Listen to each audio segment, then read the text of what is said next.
Hey guys, welcome back to the channel. This is story about what if Naruto refuses to take the Chunin exams part 1. Before I start, please do support for more amazing content and comments for part 2.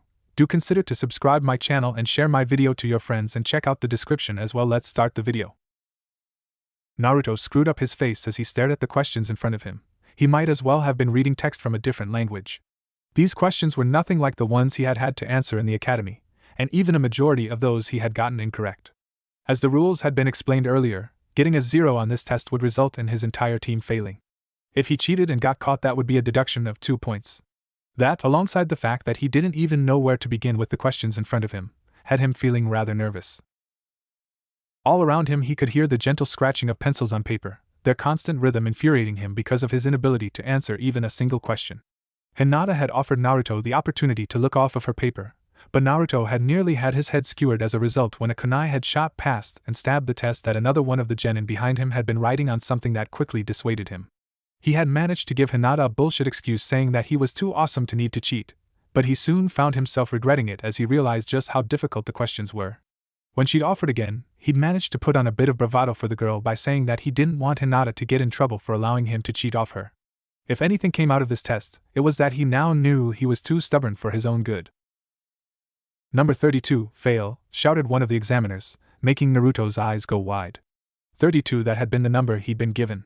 He was about to shout out in rage and say that he hadn't cheated at all when he remembered how several other genin had been dealt with when they had done something similar. Naruto-kun, said Hinata softly, never once having seen her crush cheat. Looking around, she tried to spot the Chunin that had been the one to call Naruto out, but it was difficult to pick which of the several higher-ranking shinobi had been the one to do it. The proctor of the exam, Marino Ibiki, had been watching all of the genin in front of him like a hawk. He had not seen the orange-clad genin cheat once, but even though he doubted it, it was possible he missed something. There was an occasional glance to the side, but that looked like a thinking pose, much how like some people chewed on their pen when they were brainstorming.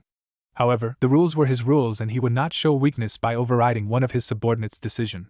While it would show that he was the dominant force in the room, he could not give leniency, especially because they were a Konoha team, and it could be viewed as a form of favoritism. You heard him, said Ibiki, not letting any emotions form upon his face. Teammates of his are disqualified as well. Slowly, Sasuke and Sakura got up from their seats as Naruto got up from his usual loud demeanor having all but vanished. Hey Hinata, you better become a Chunin, for both of us, said Naruto with a weak smile as he walked past, causing the Hyuga heiress to blush as she found herself filled with newfound confidence. The blonde could feel the eyes of his teammates drilling into his back but couldn't muster up the courage to turn around and look them in the eye. Sakura, who had been too busy doing the test without having to cheat at all, was fuming at her teammate. That being said, she didn't voice it out at the moment, dejectedly thinking how it had just been unfortunate that their first test would be a written exam and in the end it was unavoidable that Naruto would need to resort to cheating. As the door closed behind them, all of the genin returned to the work at hand while a few of those from Konoha's spirits rose at the prospect of potentially being promoted before the best in their class. Once they had reached outside, Naruto ran his fingers through his hair as his eyes adjusted to the sunshine. Looking around, he could see that there were several other groups of ninja who were fuming at one of their teammates for having screwed up. One team seemed to have automatically patched things up and were laughing as if it was a running gag between the three of them. While he hoped something like that would be similar for Team 7, when he turned around to see the fury in Sakura's eyes, he knew it was but a fleeting hope. Naruto! Shouted Sakura as she raised her fist up to strike the blonde, but before she could follow through, her wrist was grabbed by Sasuke. Calm down, Sakura, he said sternly, the pink-haired girl quickly obeying his words. While he was irritated by the fact that he would have to wait until the next lot of exams to get promoted, he couldn't help but shake the feeling that there was something else going on here. Thanks, Sasuke, said Naruto, thankful that he wasn't nursing a swollen head right about now. Naruto, said Sakura, anger still present within her voice. What did you do to get caught? I didn't cheat, muttered Naruto, causing both Sakura and Sasuke to look at him with confusion. But you had to cheat 5 times in order to get evicted from the exam. Don't lie to us, Naruto, warned Sakura as she lifted her fist to eye level. Sasuke, said Naruto, knowing that he would get a better response from the last Uchiha than Sakura at the present moment. If you cheated and in doing so got an answer, what would be the first thing you'd do? Write it down, asked Sasuke in response, unsure if this was the right answer to give. Instead of Naruto answering with words, he reached into his jacket and pulled out a crumpled piece of paper, handing it to his 2 teammates. As they took it, they automatically recognized it as the exam they had just been taking. Somehow Naruto must have been able to sneak the test out without anybody having noticed. Unlike the sheets they had been working on, however, this piece of paper was devoid of all writing except for where Naruto had written his name in the top right-hand corner. I see, muttered Sasuke as if deep in thought. What do you see, Sasuke? All this means is that Naruto is a baka, accused Sakura with a shake of her head. I wouldn't think the dope to be the baka here if you can't see what this means, said Sasuke, which caused Sakura to take a step back. Sakura couldn't remember the last time anybody had called her a baka. Clearly, Sasuke had understood something from the paper which she had not, so she carefully studied the document in front of her once more. It took several seconds before her eyes went wide as she realized what Sasuke had meant. You didn't cheat at all? Asked Sakura, although she was fairly sure of the answer. It seemed so simple now. Like Sasuke said, as soon as a person had an answer they would write it down regardless of whether or not the answer had been gathered through cheating. Naruto needed to have been caught cheating at least 5 times to have been disqualified, and it certainly didn't make sense for him to not write down the other 4 answers he would have found had he cheated. I had the option to once, but I chose not to because I didn't want to get us disqualified, admitted Naruto. Somehow though I still managed to screw up. Maybe you had pranked one of those Chunin a long time ago, and this was their way of getting revenge, offered Sakura, trying to think of a solution. As she said it though, she realized just how ridiculous that sounded. Even if a ninja had been pranked by Naruto, causing an entire team to fail seemed like overkill for such petty revenge.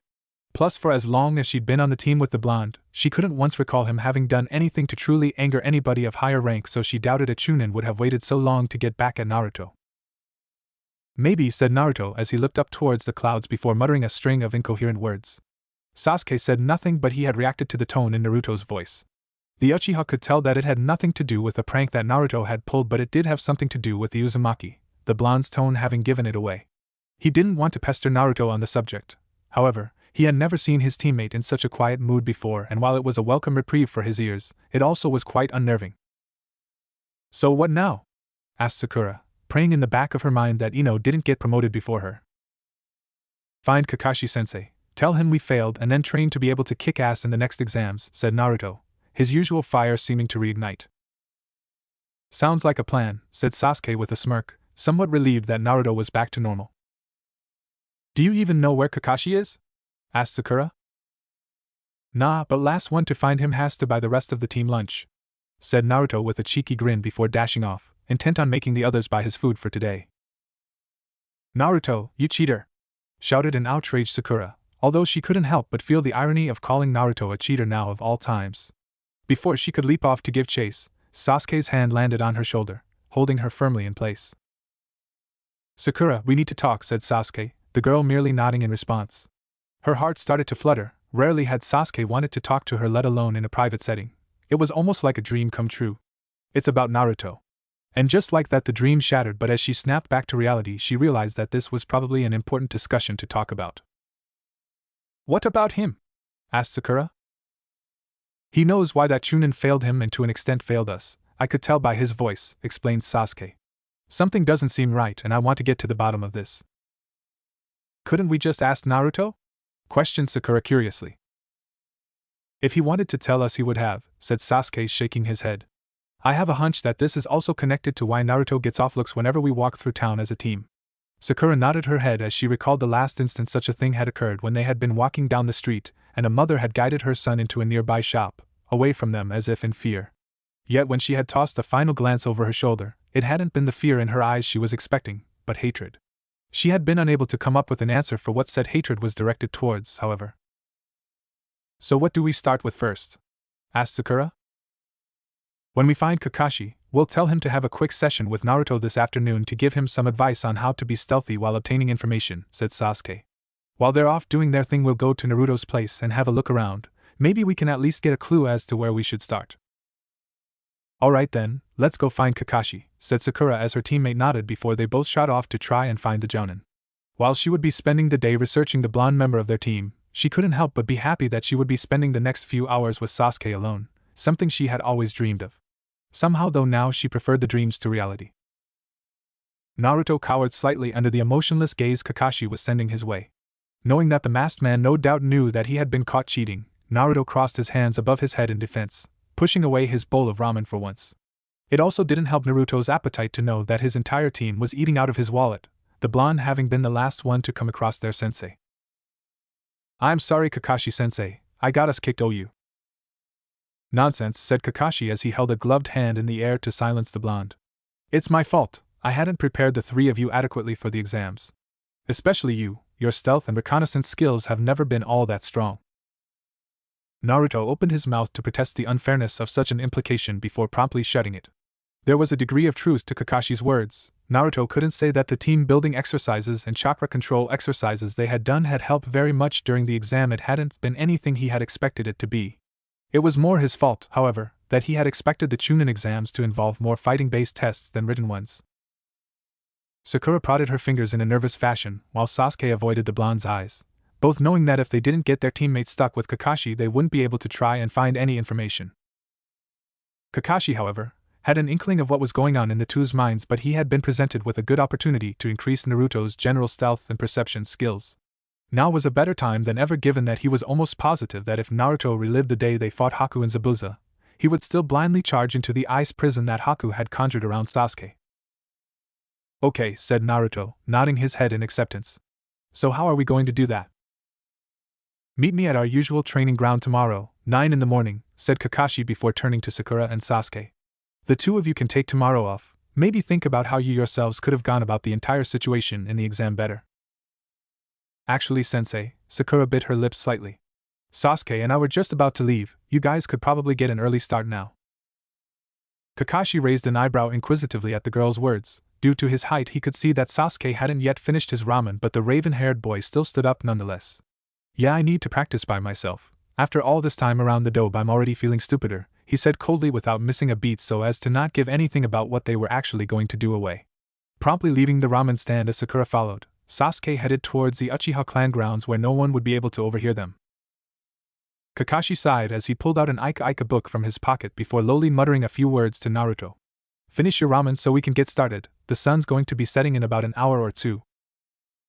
Naruto simply nodded as he continued to eat his lunch, only looking up slightly whenever a slight giggle got past Kakashi's mask. Hinata cowered slightly under the stern gaze of their proctor. The man wasn't staring at her in particular, but the iron stare he gave everyone was nerve-wracking. Ibiki had just given the premise for the final question. He stated that anybody who took the question risked remaining as genin for the rest of their careers, something that would undeniably be detrimental to their ninja careers. One by one people dropped out of the exam, too frightened of the stipulation the proctor had given. They decided to simply try to gain a promotion in the next exam. Hinata momentarily thought of raising her hand. Like many others, she too was scared of the prospect of never being able to take the Chunin exams again. But just as she was about to, she wondered what Naruto would do in this situation. A small smile graced her lips as she imagined him doing something reckless that would increase the courage of everybody in the classroom, preventing anybody else from chickening out of the question. And that was whether or not they had the ability to answer the question correctly. Glancing around to the others within the room, Hinata was surprised to see even Shikamaru looking worried. He wasn't sweating per se, but it was clear that the young boy was tense. A quick glance to her right informed her that Shino wasn't unfazed by the premise either. Her eyes focused on Ibiki as she swallowed down the last of her nerves. It didn't matter how many people dropped out of this part of the exam, she would not be one of them. Naruto had put his trust in her. As genin began to leave left, right and center, forfeiting their chance to graduate, Hinata sat merely watching. For Naruto, she would tackle this final question without fail. Naruto eyed the large clearing that Kakashi had brought him to carefully. It wasn't the one that they usually trained in, but it wasn't dissimilar either. It was only slightly larger in radius to the one that Team 7 held their routine trainings in. The masked man had slumped against a tree trunk soon after they had arrived, but Naruto hadn't paid much mind even as his sensei began to pull out his favorite orange book. He was quite curious to find out what exactly Kakashi would have him do, especially since it involved stealth and reconnaissance. But he couldn't help but feel a little worried at the same time. Tree climbing, something which he taught the whole team, had been difficult, so Naruto wasn't exactly looking forward to something that Kakashi needed to teach him individually. However, since he had only realized that the first exam was about cheating afterwards, Naruto couldn't help but think that a bit more stealth practice was in order, because even if he had realized the true purpose of the test he hadn't had any way to cheat. Glancing around to the edges of the circular clearing, Naruto noticed that the shrubbery soon evolved into thick branches and millions of leaves. Short of the path they had entered from, there wasn't anywhere else that he could go. So, Kakashi probably wouldn't have anything hiding related in store for him. Attempting to be patient, and not forcing himself to let out a frustrated sigh at the inactivity of the man in front of him, Naruto sat down on the ground. As he began to ponder on the many happenings of the day, he heard Kakashi's book clap shut with an audible thud. Good, you're not as impatient as I expected you to be, said Kakashi with an almost aloof tone to his voice. Now, the training that I'm about to have you do won't be anything quite like what you've experienced before in the academy, but it's important that you actually attempt it. What do you mean? Naruto scratched his head in confusion as he looked up towards his sensei. There won't be any bells, explained Kakashi. There won't be any chakra control this time either, you'll have one task. Which is? Asked Naruto as he eagerly awaited the man's answer. To catch me, declared Kakashi as he brought his hands together before flashing through a few hand seals. Kirigakure no Jutsu. Almost suddenly a large wall of mist sprang forward and consumed everything that Naruto could see. He found it difficult to even see his hand in front of his face, let alone the landscape around him. Kakashi-sensei, where are you? Shouted Naruto. You're not understanding the concept of this exercise, Naruto, came Kakashi's voice. Naruto couldn't tell from where though. Your objective is to find me in this mist without making a sound. You have to use all your resources to track me down without me knowing you are coming. If you failed to find me in the hour, do you remember what happened that day when you Sasuke and Sakura became a team, when you tried to take me on alone? Naruto shivered as he rubbed his rear, remembering the pain that Kakashi's technique had delivered. He made a mental note to shut up at this stage, and do his best to find Kakashi. There was no way he was going to suffer the same pain more than once, especially when said pain involved having something shoved up his posterior. He squinted slightly as he attempted to see through the mist, only to discover that the mist was far too thick to see through. He stood there for several seconds, still trying to peer through the mist but to no avail. Thankfully, nobody could see him at this stage. His reactions were quite humorous as he attempted to rip out his blonde locks of hair. Damn it, he cursed internally. If I can't use my eyes, how the hell am I meant to find someone? Taking a step forward, he felt a small tug of a single wire against his leg and pondered what that feeling was. The next moment, a large explosion occurred directly underneath him, sending him flying several meters before he hit the ground. I forgot to mention, said Kakashi once more from deep within the mist, you'll have to do your best to avoid the booby traps that I set up. Kakashi-sensei! Shouted Naruto in anger as he got to his feet. The blast hadn't done too much damage to him, either that or his adrenaline was pumping so much that he didn't notice the pain. Grumbling under his breath, he stood still momentarily as he contemplated his options. Without the use of sight, he effectively had no way of seeing where he was going or if he was running straight into any traps. A brilliant idea sparked, and Naruto put his fingers into a patented cross before a shadow clone was summoned next to him. Yet it only remained alive for several seconds before a kunai zipped through the mist and caught it in the chest, instantly dispelling it. Sorry, for this exercise there will be no shadow clones, said Kakashi once more. Damn it, Kakashi-sensei, grumbled Naruto. Now what was he supposed to do? Naruto quickly ran through the jutsu that he knew but soon realized that anything remotely useful within his rather small inventory had to do with either shadow clones or transformation techniques, the latter rendered useless due to the heavy mist covering everything within sight. He couldn't see, he couldn't use shadow clones, and he also had to avoid hitting booby traps, meaning that running blindly and hoping for the best was not an option. Relying on his other senses wouldn't exactly work out either because Kakashi was a trained assassin. As silent as a pin drop, the thick chakra-like smell of the mist concealed Kakashi's scent, and touching random things wasn't exactly an option given that he didn't want to be sent flying 10 meters into the air courtesy of an explosion. Naruto reached into his back pocket and pulled out the small arsenal he carried on him. There were a handful of shuriken, 2 kunai, some ninja wire, and a small explosive he had made earlier in the day in case he needed some way to obstruct his fellow genin on their path to becoming Chunin. While it wasn't a grandiose arsenal, it was at least something. The shuriken would help with any random projectiles Kakashi sent his way, provided he could sense them coming, while the kunai would be handy for cutting any wires linked to explosives that he could find. As for the explosive he possessed, he was well versed in the use's backyard explosions, having used many of them in the various pranks that he performed over the years. The only problem was that none of those things would help him find Kakashi.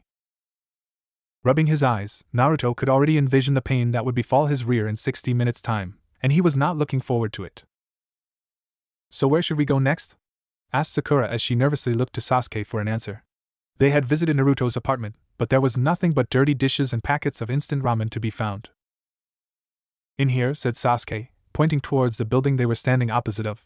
Sakura looked towards the old-looking building, having been in there many times before but couldn't quite understand why they would come here of all places.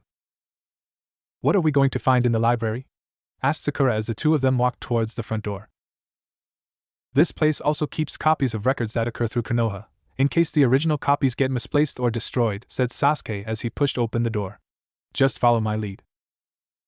Okay, said Sakura as she composed herself.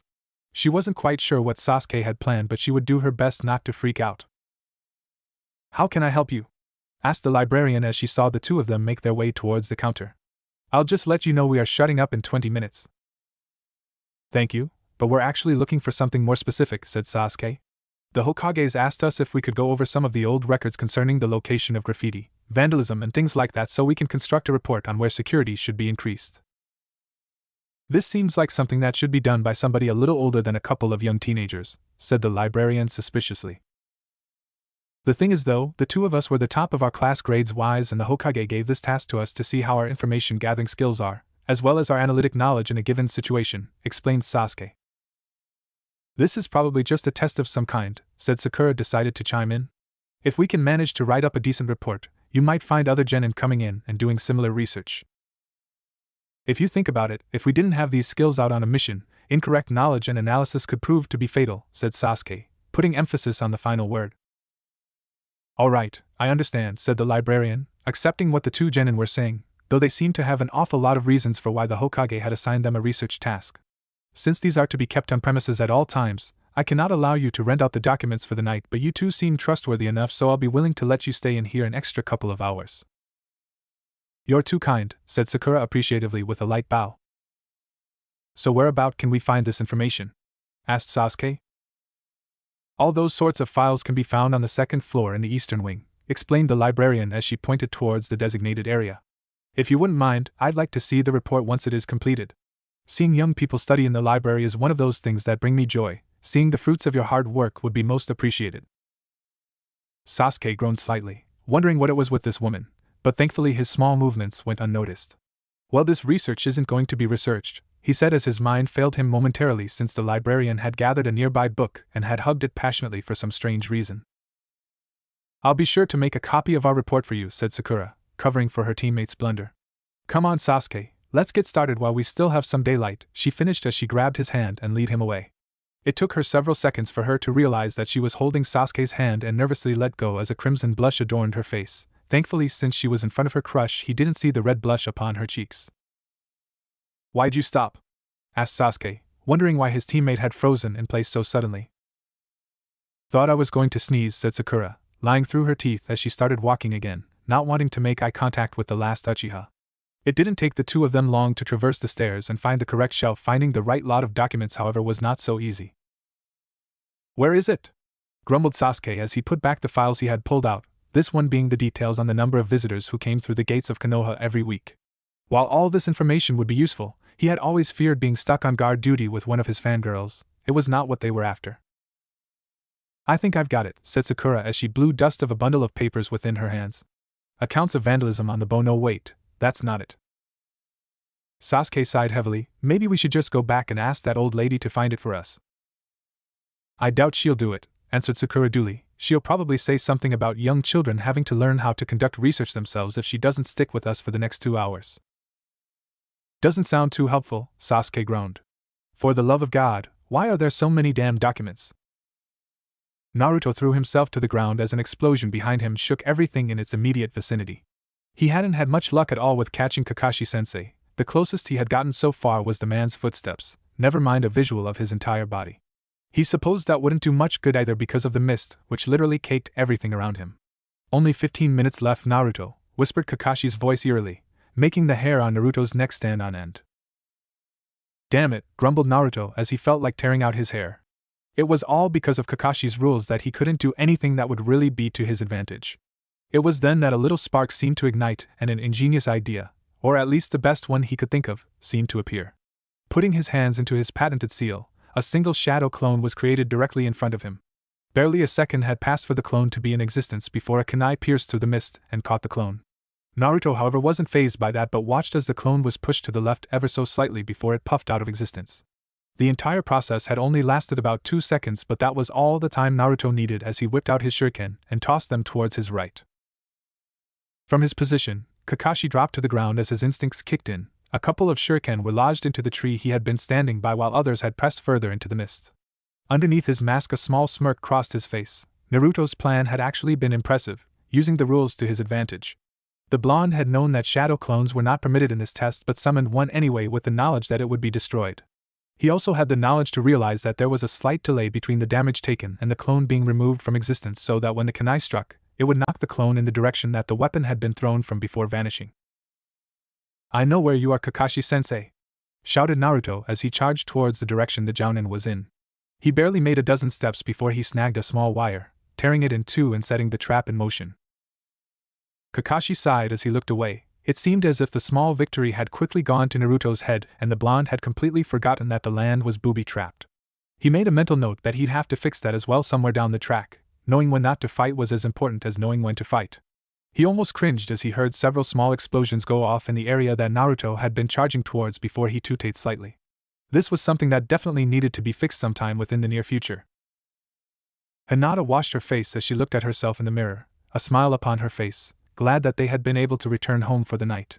Including her team, 11 ones had made it through the first exam after choosing to answer the 10th question. Not only that, but the other two teams from Konoha with genin roughly their age had managed to make it through and she couldn't help but feel happy that her friends had gotten through. Then they had met the proctor for the second exam, Mitarashi Anko, and she couldn't help but relate the eccentric woman to Naruto and all those happy thoughts had gone straight out the window. That being said, she prayed that Naruto never decided to wear such revealing clothes in public. Just thinking about the fishnet piece that had adorned Anko's body made her flush in embarrassment, and she couldn't help but wonder if Naruto would like that kind of thing. As she looked in the mirror, she couldn't help but wonder how she would look wearing something similar to what Anko had worn. She could practically envision it, yet her vision sent her mind into overload, and she dropped to her knees as her face felt as if it was on fire. She prayed that at her birthday several years down the track somebody like Ino didn't decide to get her something similar to that outfit. She didn't know whether or not she could survive such an embarrassment. "Lady Hinata, your father sends word that he expects you at the dinner table shortly," said a voice from outside her room. "Thank you," replied Hinata, happy that a distraction of some kind had gotten her mind off of such disturbing thoughts. Getting back to her feet, she splashed her face once more with water, knowing that she had to have a calm mind when her father asked her about the first exam. As she stepped out the bathroom, she hoped that she wouldn't disappoint him throughout the course of this exam. Sasuke smirked victoriously at Sakura's announcement that she had finally found the right documents.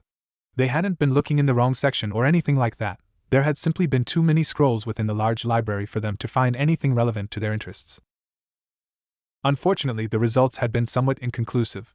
While Sakura had managed to fetch a list of the proctors of the first exam, it hadn't helped all that much, as even though they had a list of most accounts of vandalism within Konoha, the victims of the vandalism mentioned in the documents didn't match up with the list of Chunin Sakura had grabbed. She had chimed in by saying that the documents had only recorded major events, and that Naruto's pranks were usually low-key. He didn't always paint the Hokage monument a different color, but they had both been amused to note that said prank had been one of the ones listed. Sasuke had reasoned afterwards that a mere prank from an academy student on a Chunin wasn't exactly something that would end up on important documents such as the ones they had found in the library. Sakura had only been able to agree, but she had suggested that they look at other things. It had been a long shot, but she had suggested that since they were at the library, they might as well look at different records of vandalism. While neither Sakura nor Sasuke had the energy to go through another gigantic list, the promise of finding out what exactly smelled so fishy fueled the two of them enough to go through the documents and find something of use. There had been written reports and summaries on almost each event on the list, but Sakura had suggested to look for something far more accurate, a graph. They'd come across enough random ones as they had tried to find the initial one anyway, so it was only a matter of time before they came across one relating to the overall state of vandalism, or something similar in Konoha. "Take a look," she said excitedly as she beckoned Sasuke over to her, basking in the knowledge that she had done something good in front of her crush. Vandalism in Konoha sorted by suburbs. Sasuke trailed his finger over the words as he murmured the title. "Looks like it's something. So where exactly should we start?" Sakura asked as she placed a list of all the Chunin proctors of the first exam besides the graph. "Well, look at the photo of each Chunin as well as the info. It's not that hard to figure out where they'd live," Sasuke said as he gestured to a random one on the sheet at the top of the bundle of documents. "Look here. This one here, Naoya Komatsu, you can tell by her appearance that she's fairly rich and her description makes her sound like a stuck-up snob. She's probably living in one of the wealthier districts." Sasuke pointed towards the 3 wealthiest districts on the line graph that he knew, but you can pretty much safely say that she's not got much against Naruto because there hasn't been much vandalism in her district. It's a stab in the dark if anything, but it's all we've got. He shrugged slightly as Sakura looked on at the 2 pieces of paper in interest. What felt like hours passed rapidly as the two of them rapidly worked their way through the list, cross-referencing it with the graph before Sakura suddenly noticed something askew. "Hey Sasuke," she said slowly. "Yeah?" He looked up to meet her eyes, slightly disappointed that she had interrupted him with something that wasn't a breakthrough in the research they were conducting. However, that didn't seem to discern the pink-haired girl as she pointed to the highest point on the line graph. "Look at this district," said Sakura as her voice wavered slightly. Despite her nerves, she had a feeling that she was onto something. "It's had more vandalism in the past 10 years than any of the other districts. In fact, it's leagues ahead." "What exactly did you expect?" Sasuke asked, unimpressed. "It's the Murita district, the place closest to being the slums in all of Konoha." "Yeah, I know, but why don't we check if any of the Chunin are from there? It'll probably save us time in the long run because this place is so far ahead above the others that if anyone's going to have a grudge against Naruto because of vandalism, it'd be someone from there." "Already did," said Sasuke grimly. "I can't help but wonder why it's so far ahead of the other districts, though. I mean, it's the least populated of all." "I've got a vague idea," Sakura said as a light bulb seemed to go off in her head. "Where does Naruto live again?" "The Murita district," Sasuke said, snapping up as the dots began to connect. "But why exactly would the district he lives in be the one with the most accounts of vandalism?" "I guess he needs to practice his pranks somewhere," Sakura sighed, stifling a yawn as she rubbed her head. "Does Naruto look like a person who would voluntarily practice things to you?" Sasuke asked as Sakura shook her head instantly. "Furthermore, he's not the kind to do so on the defenseless and weak. All of his targets, that we know of at least, have been pretty high-profile people." "True," Sakura admitted. "I guess that doesn't help much then, but still, why would—" "Excuse me, children," the sharp voice of the librarian cut in. "I'm just about to pack up for the night, and library rules are that I can't leave anyone in here unattended." "Even though we're on a mission from the Hokage?" Sasuke asked, lying skillfully as Sakura bit her lip. "If you two would scoot along and get a note from the Hokage, I'd open the doors back up as well as offer an apology, but for now I'm going to have to escort the two of you out," she said impatiently. "Can't we have just 10 more minutes?" pleaded Sakura. "I promise we'll be quick." "Now listen here, I've already done the two of you a favor by letting you stay after hours. I even gave you guys an extra half an hour of research while I sat around twiddling my thumbs and cleaning behind the shelves, but some of us have a family they need to get back to and cook for." While she seemed to be growing angrier with each passing second, that did nothing to deter Sasuke from attempting to negotiate with her. "You can leave the keys with me and I'll return them to you tomorrow morning, I swear on my name. Get out of here before I call security. The two of you can do your research tomorrow like all the other citizens." Sasuke and Sakura didn't need to be told twice as they quickly packed up the scrolls they had been researching. They then put them back roughly in the same position as where they'd found them. As they walked past the librarian, they bowed politely without saying another word, not wanting to draw her wrath once more. As they stepped outside the library, the doors audibly locking behind them, they were somewhat relieved to see a familiar face walking nearby.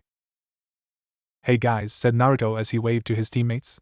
Sasuke and Sakura turned towards the hyperactive blonde and both of them quickly noticed the difference in the way that he was walking. Both of them had only seen the effects of a single technique which could do something like that once before, and neither of them ever wanted to experience what Naruto had suffered twice now. "How was your training, Naruto?" asked Sakura. "Brutal," replied Naruto, not wanting to get into any of the horrendous details. "Kakashi-sensei told me to tell you too that we're going to be doing similar training tomorrow and to meet at Training Ground 12 at 8 in the morning." "Training Ground 12, repeated Sasuke. "Why do we have to meet up there? What's wrong with our usual training spot?" "The landscape here's a bit different, and we could do with a change of scenery. Anyways, it's not like we're going to fight someone in the most idealistic landscape every single time," explained Naruto. "I guess you have a point," said Sakura, thinking it through. "Anyways, I'm going to be there at 7 setting up tomorrow, so I'll meet you guys whenever you decide to rock up," said Naruto as he started to walk away from the duo towards his unit. "Why are you going to be there early? You know that Kakashi-sensei probably won't be there for another couple of hours after 8, said Sakura. "I've got a few things to set up," said Naruto with a chuckle. Sasuke and Sakura saw that mischievous look in his eyes and they couldn't help but feel like they should be sorry for their sensei. Undoubtedly the blonde was planning on exacting a bit of revenge upon whatever experience he had just survived through. "Well, before you head off, do you want to get something to eat, a little team bonding?" asked Sakura. "As good as a bowl of ramen would be, I'm actually going to ice my ass for the next hour or so just so that I can actually sit down within the next few days," said Naruto as he rubbed his ass for emphasis. "I'll see you two in the morning." "Do you reckon we should be there to help him set up whatever it is that he's got planned?" Sakura asked of Sasuke once Naruto had gotten out of earshot. I think this is a bit too personal for me to get involved in, said Sasuke. I still want to try and keep on Kakashi's good side. I guess, said Sakura. Would you still be interested in getting some dinner now, a bit of team bonding just between the two of us? Actually, I'm going to go do a bit of training myself, said Sasuke as he rubbed his jaw, recalling the fight that he had gotten into that morning, which had been a humiliating loss against the spandex-clad Rock Lee. His movements weren't something that Sasuke could pick up with his Sharingan, which meant that he had to find some way to improve his eyesight and reaction time. He didn't doubt that even if he trained his eyesight alone, he'd be able to stop the attacks from assaulting him with the slow speed he fought at the moment. I'll see you in the morning, Sakura. And just like that, Sakura was left standing outside the library by herself. She felt as if a rain cloud could have formed above her head right at that moment, and she wouldn't have been surprised. Placing her hands in her pockets, she decided to take the long route back home, figuring a peaceful walk would do her good. Unknown to his teammates, as soon as Naruto had gotten out of hearing distance, he had chuckled under his breath. As Kakashi had instructed, he had leaked out only minor details that could be misinterpreted, much like how they had been. He would still be there from the early hours of the morning, except the traps he was setting up weren't targeted at his sensei. After all, tomorrow's training exercise was for all of them to participate in. Alright, so now that we're all here, I think it's best that I explain what you'll be doing today, said Kakashi after finally appearing before his team. Do you mean to say we're doing something different? Asked Sakura as she thought back to the words Naruto had spoken yesterday. Naruto said we're doing some kind of similar training to what he was doing, so does that mean we're all going to be doing reconnaissance drills? Unfortunately, no. Well, kind of, but not exactly. There'll only be one objective of today's training session, Kakashi trailed off mysteriously as Sasuke and Sakura both shrugged to themselves. And that is to catch Naruto. Catch Naruto? Sakura muttered in disbelief. That's not even going to be challenging, he's really slow. Sakura has a point, Sasuke said as his eyes darted around the training ground, attempting to look underneath because with Kakashi it was never as simple as he attempted to make it seem. It's not as though Naruto's even really going to be able to get that far away from us. You'd be surprised, chuckled Kakashi as he twirled a kunai around his fingers. Who said he was with you two in the first place? With a fluid motion he threw the kunai straight through Naruto's somewhat unsuspecting stomach as it disappeared with a poof. Meanwhile, deep within the set boundary lines that Kakashi had signaled, Naruto's head lifted as he finished setting up his final trap. There we go, he said as he wiped the sweat off his brow. And Kakashi-sensei just told them to wait. Why do I know that? Wait, you mean Naruto can use shadow clones too? Sakura protested. That's unfair, he can literally make 1,000 of them. How are we supposed to know which one of them is him? No, that was the only shadow clone he was allowed, Kakashi said as he eyed the kunai which had embedded itself in a tree. It wouldn't be half as fun otherwise. However, to level the playing field a little bit, Naruto set up a few surprises for you guys. Like the Dobe could set up anything decent, Sasuke crossed his arms over his chest as he attempted to keep up an unworried facade. However, on the inside he was attempting to look for clues as to where Naruto had run off to. Naruto was loud and wore bright orange. He wasn't exactly born to hide. So I'll leave you guys to. Wait. Kakashi-sensei, what are you going to be doing this whole time? Sakura questioned as she noticed the man was beginning to raise his hands in order to shun Shin away from them. Me? He gave what Sakura could only assume was a smile. Well, I'll be supervising, of course. With a small puff of smoke, not dissimilar to the one Naruto's clone had given off, Kakashi vanished, leaving the least eccentric members of Team 7 to themselves. So where do you think Naruto is? Questioned Sakura as she attempted to break the loud silence that overcame the entire training ground. Well, I'd say he's probably on the edges of the training ground. It's way too quiet for Naruto to be around here, answered Sasuke. I saw a river that cut into the training ground on my way in. I reckon he'll be using the sound of flowing water to mask himself, so I'll go check that out. You should probably head off the other way. With that, Sasuke began to walk away from the small clearing that they were in, but just as he was about to head off he paused slightly as Sakura bellowed a few words. Sasuke, don't you think it's best we stick together? I mean, this could probably be another one of Kakashi's teamwork exercises, and besides, 2 pairs of eyes are better than 1. She yelled as he spun around, facing her, as he entertained the notion. Alright, we'll do that. But if we don't manage to find anything at the river, we should probably split up, Sasuke said, not particularly in the mood to deal with the high-pitched voice that usually paired itself with Sakura's company. Yeah, okay, and besides, I'm sure Naruto would think twice about ambushing the 2 of us instead of just 1. He probably wants us to split up, said Sakura. She totally wasn't using the situation to her advantage in order to spend more time with Sasuke. Totally. So what kind of surprises do you reckon Naruto's going to have in store for us? Sakura asked as she broke into a run in order to catch up with Sasuke. That's the thing, it's Naruto.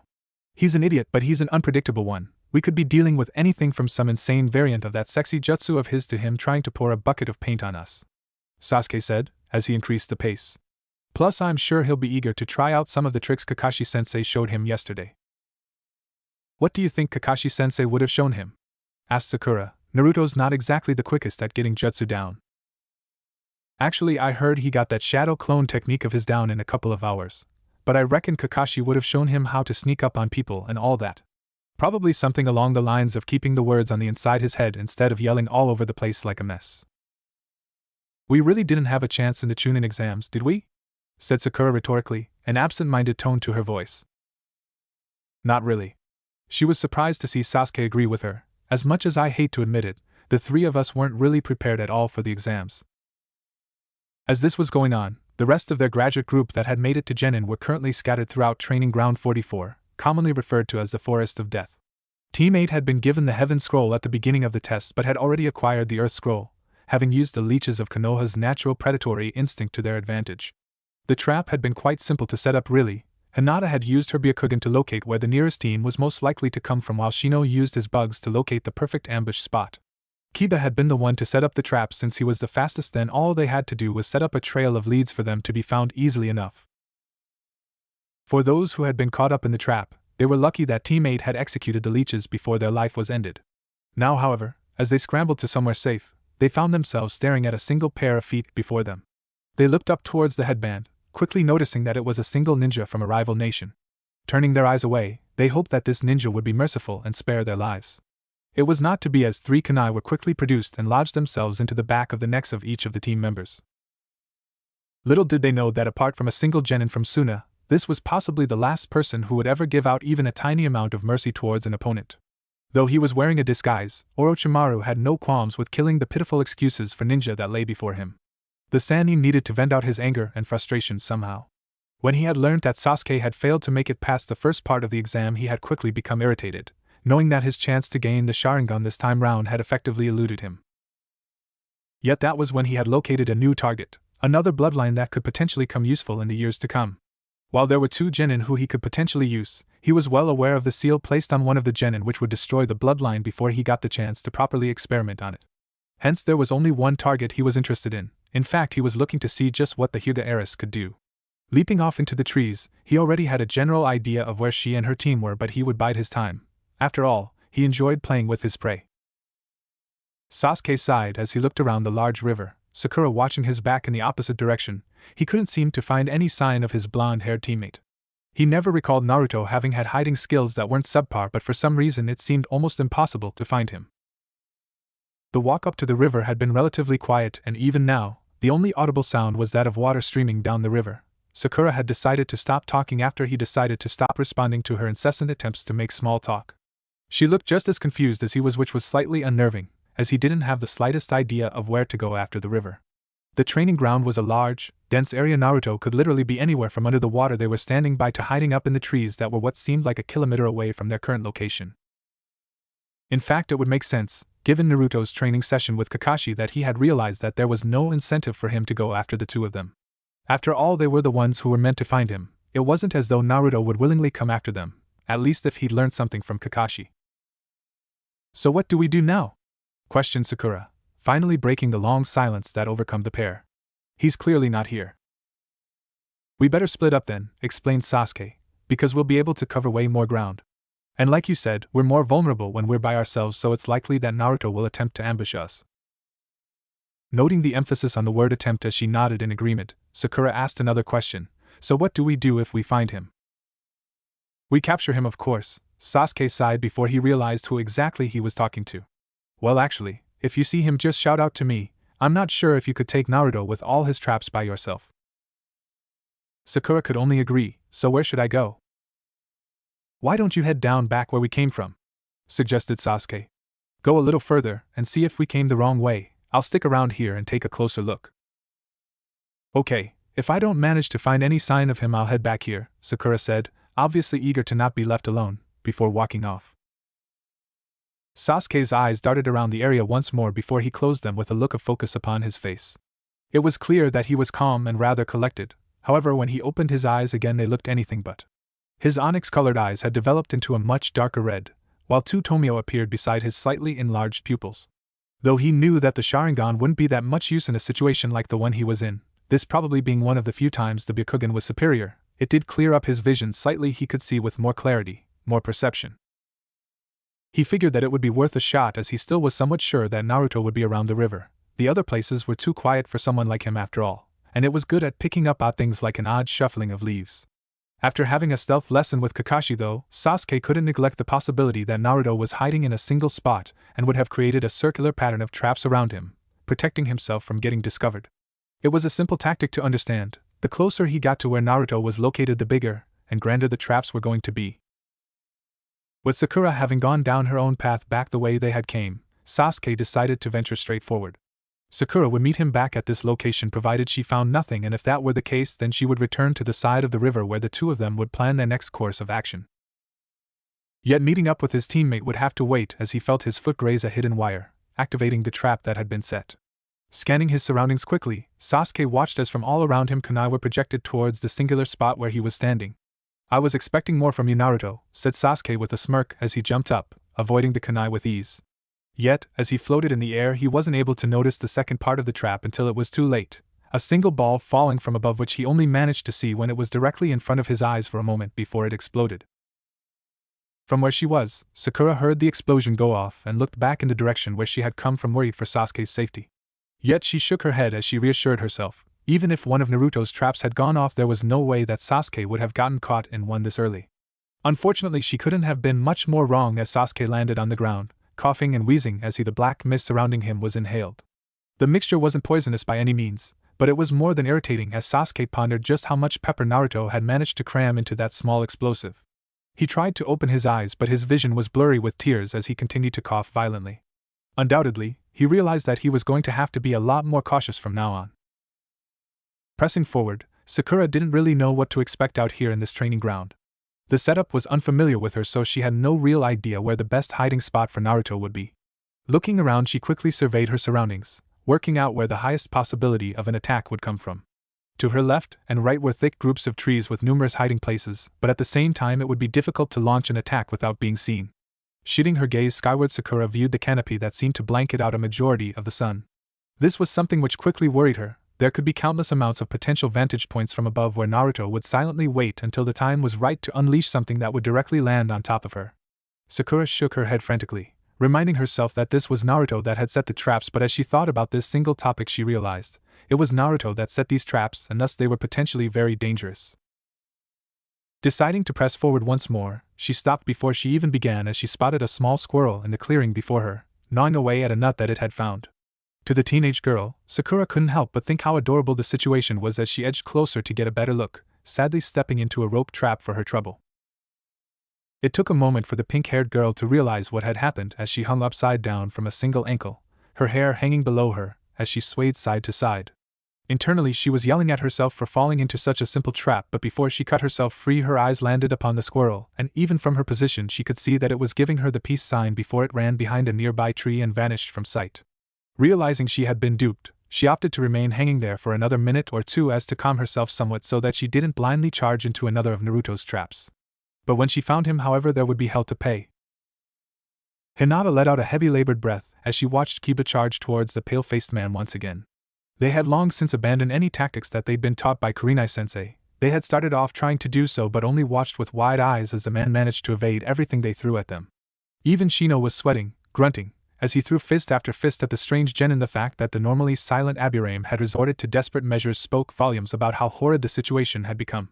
It mattered little though, as they were beaten without hesitation. Even Akamaru didn't leave the battle unscathed as his owner lay unconscious after having been kicked viciously into a tree. There was only one man, they had discovered, but he was about the equivalent of 50 different genin teams. Literally anything they threw at him was thrown back at them with an air of casual airiness about him. He wasn't just laughing at them as he tore them apart piece by part, he was toying with them. Rock Lee's team had attempted to come to their aid, but it had been very short-lived. The young protoge of Gai-sensei had quickly been bested in taijutsu and had been sent flying what looked like a few kilometers in the air. Tenten had taken to the trees in an attempt to catch him off guard with her weapons, something that wasn't exactly working out too well as multiple projectiles were fired back at her, striking true, and Niji was lying sprawled out across the ground a couple meters away from him. Activating the Byakugan quickly, Hinata analyzed her cousin's body, relieved to find that he was on the floor mostly because he had completely exhausted his chakra. He had used so much of it that despite the close range, Hinata was having trouble seeing it normally. However, that was by no means the worst of his injuries. His right kneecap appeared to be shattered and the same shoulder, fractured. He wasn't unconscious, just hanging on by a thread, but Hinata was unsurprised to see that he still had his Byakugan activated despite being at such an edge. Niji, how are you still willing to fight? Your body has been damaged, and you know that if you try and fight you'll just be hurt even more, so why? Though he hadn't spoken a single word to her since he had arrived, the heiress hadn't been struck, at least not too violently, in the presence of her cousin. It had been rather selfless of him to throw himself in the way multiple times, something she was sure he had done only out of fear for what would happen to him should she die in his presence, but she appreciated the gesture nonetheless. However, as his crippled body laid on the ground, blood soaking the dirt beneath him, it left only the Hyuga heiress as the only one left standing against the foe, who was chuckling at the sight before him. The damage she had taken was minimal in comparison to those of her teammates, and the temporary allies they had gained, but it was her lack of courage that had her rooted to the spot, unable to move. The prodigy of her clan had been beaten as if it was nothing, so what could she do against such an enemy? Thankfully for her, the foe had remained in place, merely waiting to see what she would do. Slowly, Hinata began to move, walking forward step by step as her body visibly shook. She didn't get far, however, as she stepped past Niji and raised her arms to her sides, shielding the member of the branch family with her own body, much to his horror, yet he said nothing. Kakuku, this is interesting, chuckled Orochimaru as he whipped out several kunai and tossed them mercilessly, the 3 projectiles piercing into Hinata's skin, making the Hyuga whimper in pain, but she refused to back down.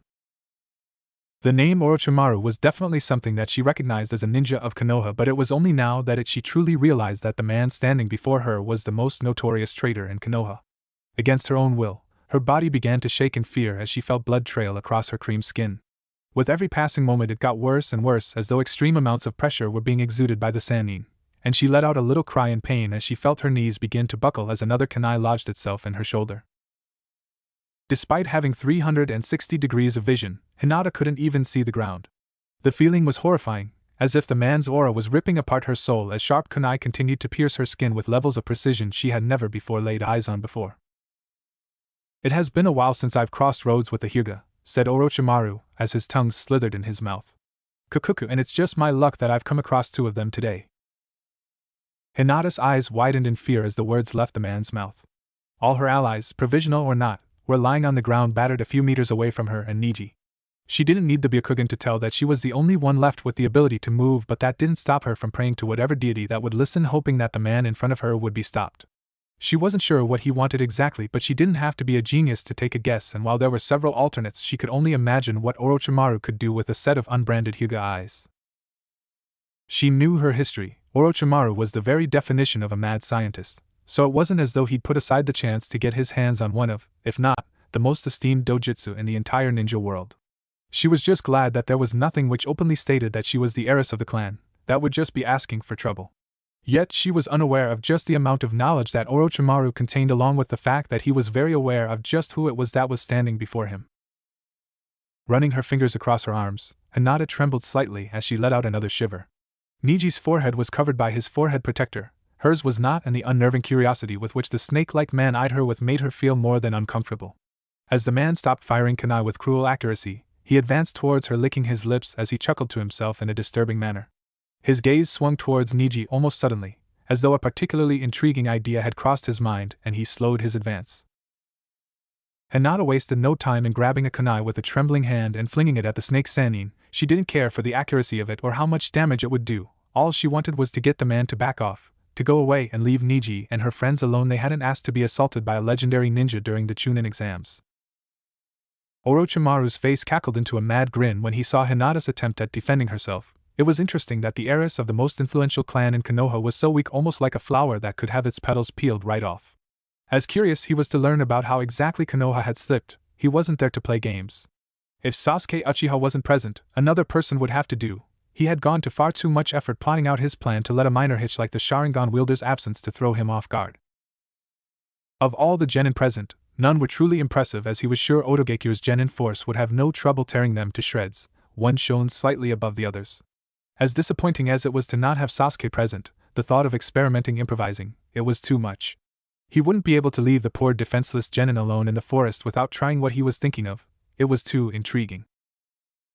Kabuto has flashed him through some of the potential genin threats. Despite how ridiculous the notion sounded, Orochimaru liked to be everything but unprepared, and he'd found a few rather interesting names.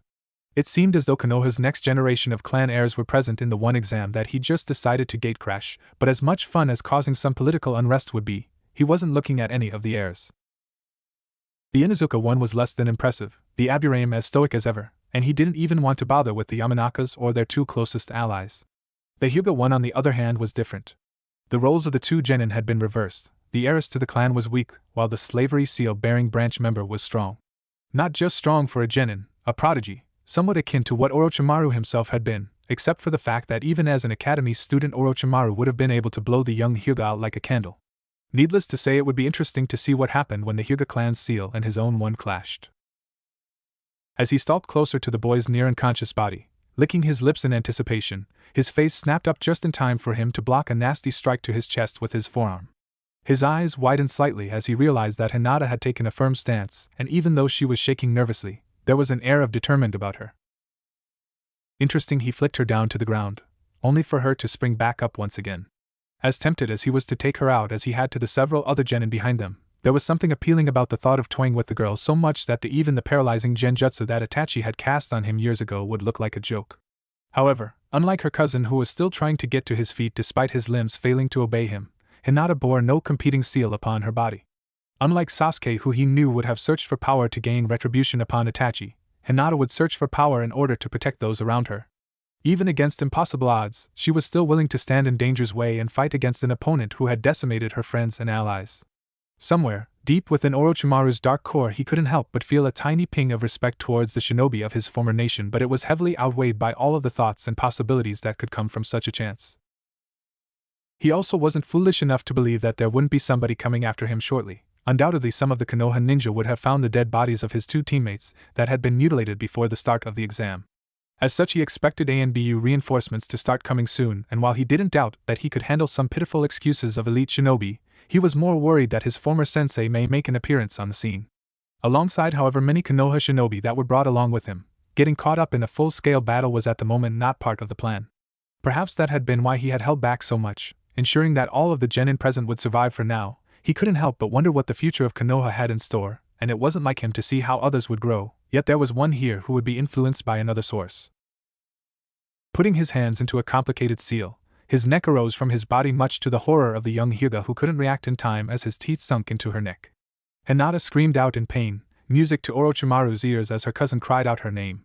As he injected his chakra deep into her skin, it didn't take long for the seal to begin to form before he retraced his teeth and his neck returned to a normal shape. Before him, Hinata dropped to her knees before she completely passed out. As her body hit the ground, Orochimaru vanished, leaping away faster than any of the genin could see. He would see with his own eyes if the next generation had what it took to play in the big scheme of things, but having another puppet at his disposal was never a bad thing. Kakashi watched from out of view as Sasuke fell into another one of Naruto's traps and had to admire the ingenuity that his blonde student had. He hadn't ever thought of using empty toilet rolls, ninja wire, and a live rabbit in such a way as Naruto had. That being said, he couldn't ever imagine anybody having thought that such random items could be used in such a fashion, and he was starting to figure out just how much thought that the blonde put into every trap. He recalled observing the reports of how even members of ANBU had fell into Naruto's traps when giving chase to the blonde for whatever mischief he had gotten himself into. While shinobi were trained to predict the most logical of traps, consisting mostly of cut and ninja wire to cause a string of events to occur, Naruto's used a much more wide array of both how the trap was triggered and the following scene to play out. With some more training in the department, Kakashi didn't doubt that Naruto's skill set could be used prominently in escort missions in order to protect high-profile clients. Part of him hadn't wanted to come watch his team partake in this little experiment of his, but having his team eliminated during the first phase of the Chunin exams was a slight blow to his pride. Even though Guy hadn't seemingly rubbed it in his face as of yet, he knew that the overly eccentric Jonin would spend months on end proclaiming how his team was greater than Kakashi's. The Sharingan-wielding Jonin, however, didn't really feel intimidated by that, nor did he feel bad about the fact that both of his fellow first-time senseis had managed to get their teams into the next round seemingly without hassle. It was more so the fact that if this hadn't been an exam but rather a test of survival, there would be several more names on the memorial stone that he was responsible for.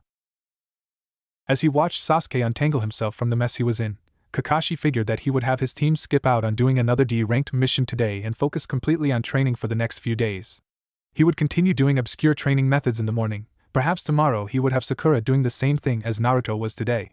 That afternoon he figured that he would teach them the water walking exercise. Frankly, he was surprised that his team hadn't put two and two together when they had seen him fighting Zabuza atop the lake, followed soon after by him teaching them how to use their chakra to climb trees.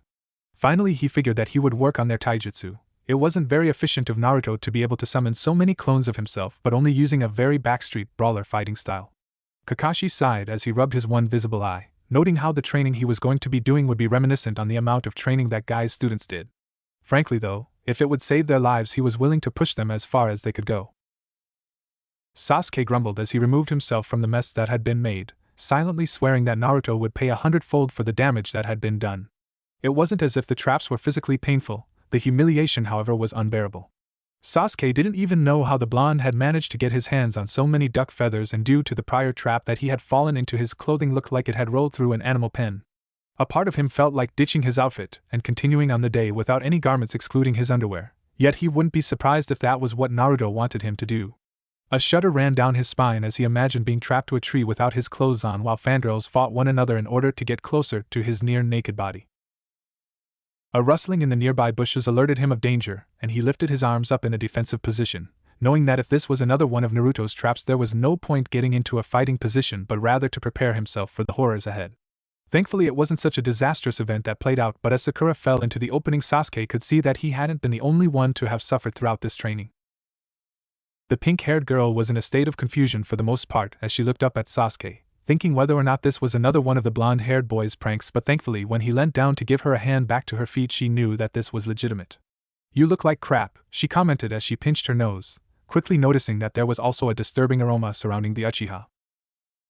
"Likewise," said Sasuke as he took the comment in stride. It seemed as if Naruto hadn't gone easy on either of them. While he was covered in duck feathers and had something vaguely smelling like animal feces keeping the feathers in place, Sakura had had most of her clothes ripped and looked as if she had been dumped in a muddy swamp.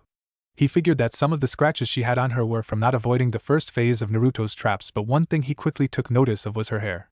Whether intentionally or not, one of the traps the blonde had set up had sliced a solid chunk of her formerly lengthy hair off, leaving the remaining amount jagged and rough.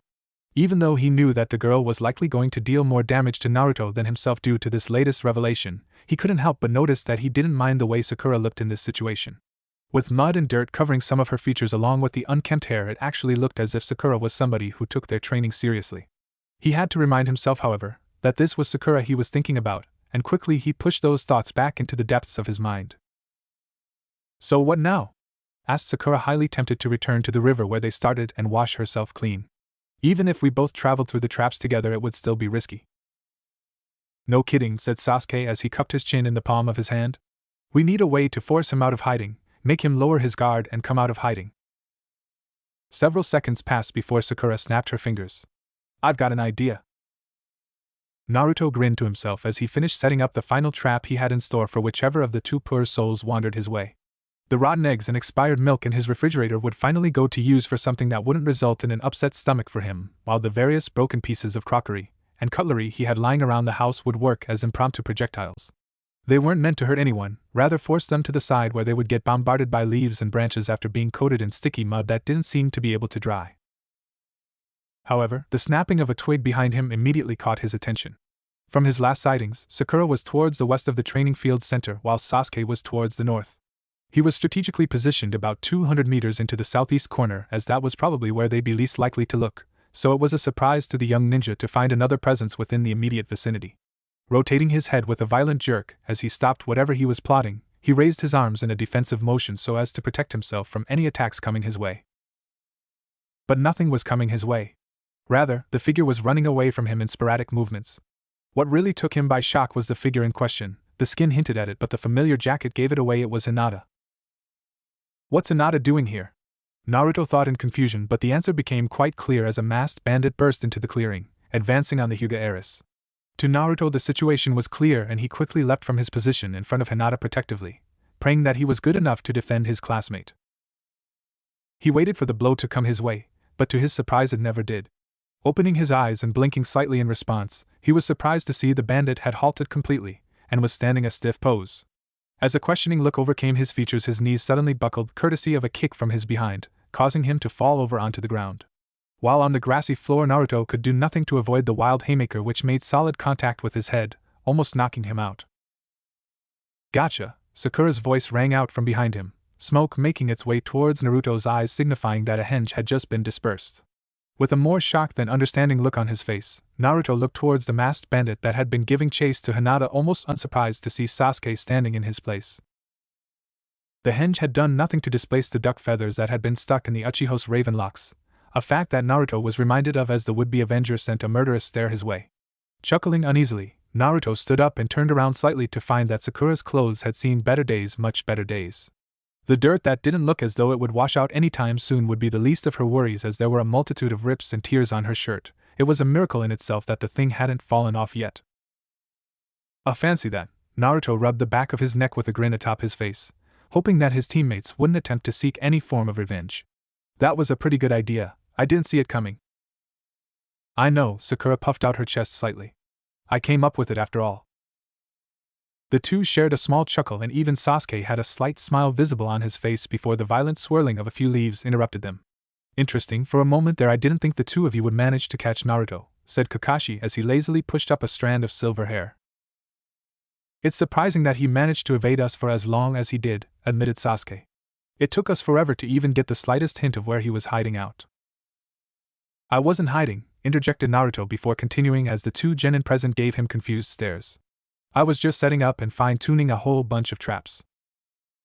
Speaking of which, where'd you manage to learn all that stuff, Naruto? Sakura's eyes glistened slightly at the prospect of learning something new. The academy didn't teach us how to mix shuriken, kunai and duck feathers in our traps. I didn't, I improvised, shrugged Naruto. Making traps is pretty similar to setting up pranks, so I just swapped a kunai for a chalk duster, a shuriken for a bucket of paint, and all that. So anyway, I think that about sums up this page of today's training. Kakashi flipped a page in his book as he made his appearance. Now on to the next one. The three genin held back a collective groan. Does this mean we waste more time playing hide and go seek? Asked Sasuke, bored. No, in fact we're doing something a little more fun than that. And by fun I mean fun for me and frustrating and repetitive for you. Despite the fact that it sounded as though Kakashi was going to teach them something new, Naruto couldn't help but admire the subtle hint in the man's words that made it sound as though he couldn't care less about how much suffering they had to endure. Better get this over with then, Naruto grit his teeth as he looked towards his sensei. We're not going to be training here. You've got half an hour to get lunch before meeting me back at this point, and be prepared to get wet. Niji stood guard, his Byakugan active and scanning every possible angle for any sign of danger that could be approaching. While he had taken arguably the most damage in the battle against the Sannin, he had decided to take first shift, which allowed everybody else to rest up and tend to their wounds. While Lee had boldly proclaimed that he should have been the first watch, Niji had instructed him otherwise. For the moment both Team Guy and Team 8 had called a temporary truce, neither of the two teams coping well after their fight with Orochimaru. Niji figured that the most likely scenario from here on out would be that both teams would coincide with one another in order to get the number of scrolls needed in order to pass to the next event. Part of him wanted to say that fate had decreed it this way, but having watched Hinata step in front of him in such a way had torn at his definition of the word. Throughout his life he had known it was fate, which meant that as a member of the branch family he had to serve and protect those of the main family. Having watched the roles be reversed for just that smallest of moments had shaken him. Hinata had chosen her own path and now lay unconscious in the confined space with Tenten repetitively dabbing a wet cloth upon the Hyuga's brow. Niji couldn't help but be worried for his cousin. At the hands of Orochimaru he had thought that he would have died, that fate had only allowed him to proceed that far. In one moment all concept of fate was shattered, and now he was struggling to figure out just what he believed in. Niji, said Lee from beside him as the green-clad ninja pulled his leg warmers off, revealing the weights underneath. It has been decided that we need to get our friends medical assistance, yourself included. Since we can't leave the forest until the end of the test, I'm going to go get us some extra scrolls so we can proceed to tower and have our friends looked at. Go, commanded Niji, as Lee took off his weights and placed them on the floor before vanishing in a burst of speed. Niji leant against the side of the tree, figuring that even if fate no longer had a hold over his life, it would never allow Lee to be anybody other than himself. Sakura panted along the side of the riverbank, her chakra levels exhausted beyond belief. She had managed to grasp the concept of the exercise relatively quickly after only having fallen into the water once, but she found that she couldn't stand on the water for an extended period of time. Naruto and Sasuke had fallen in a number of times. The blonde shouted at the last Uchiha that he would get this perfected before he did. "Are you alright?" asked Kakashi, who had taken this time to set up a small campfire as to dry off his pupils. "Just a bit exhausted, Kakashi-sensei," said Sakura as she gladly accepted the warmth from the fire. "It's to be expected," said Kakashi. "Of the three of you, you have the lowest amount of chakra yet at the same time have the most skill in controlling it. Naruto is the opposite in where he has mountains of chakra but dismal control, while Sasuke has moderate reserves and moderate control." Sakura looked towards her teammates who were still struggling to find the right balance above the water surface. "So what's the final point?" she asked. "I'm sorry," replied Kakashi, not quite understanding the question. "Kakashi-sensei, I can understand that this exercise will become vital later on down the track, but it only shows that we each have something to work on. If what you say is true and my chakra levels are small in comparison of my teammates, does that mean that I'm the weak link?" "At the moment, yes," said Kakashi, being perfectly blunt, which aggravated his pupil somewhat. "However, this gives us something to work with at the same time." "How so?" asked Sakura. "It all depends on what division you want to set your mind towards." "What do you mean by division?" "Well, the three of you are a three-man squad," said Kakashi, breaking it down. "The three of you need to be able to adapt to every situation as a team. If you break down the specialties of everybody, you have Naruto, who is primarily a brawler. He loves getting into close combat, but that could be because he doesn't know of any long-distance attacks. Sasuke is adept at both taijutsu and ninjutsu, being able to fight from a range and close up." "So you're saying that as the third member I have to be the range specialist?" asked Sakura. "In a way, but not entirely true," said Kakashi. "You look at the female member of the Sannin Tsunade. She was a medic and quite possibly the greatest medic who ever lived, so her role was at the back of the three in order to heal her allies when they got wounded. She broke that mold, however, with her monstrous strength, making her a vicious fighter at the same time with the ability to destroy buildings with a single punch." "That's incredible," said Sakura in awe. "What you have to decide, Sakura, is how you can best help Naruto and Sasuke and show that you are by no means the weak link," said Kakashi with a nice smile. "I can't tell you what to specialize in. This is something you'll need to do yourself. If you'll excuse me, I need to see how these two are going." With that, Kakashi left Sakura, who turned her attention to the fire in front of her, the flames licking at her skin. She was surprised to see how much Kakashi was actually teaching them at the moment, and part of her wanted it to remain this way for a while longer. She recalled that somewhere in the academy it was more than likely that when the team became Chunin in rank they would be split up to do different missions that required specialists for the assignment.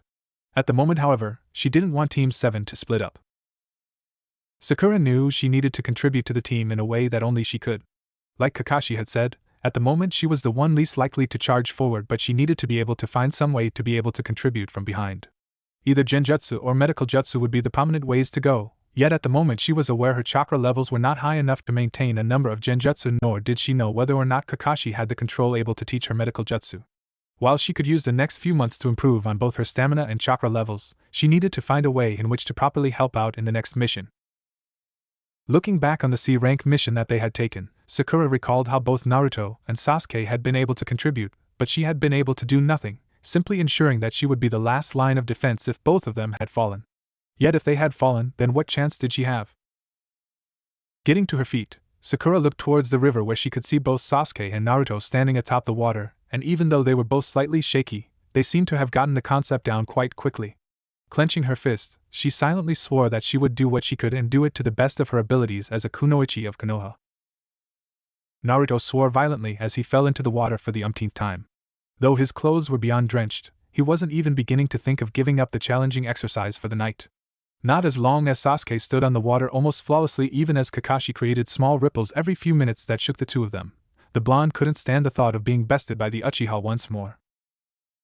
It wasn't really anything to do with who was stronger or better. It was his own pride at stake. Over the time that they'd spent on top of the water, he'd had an epiphany of sorts.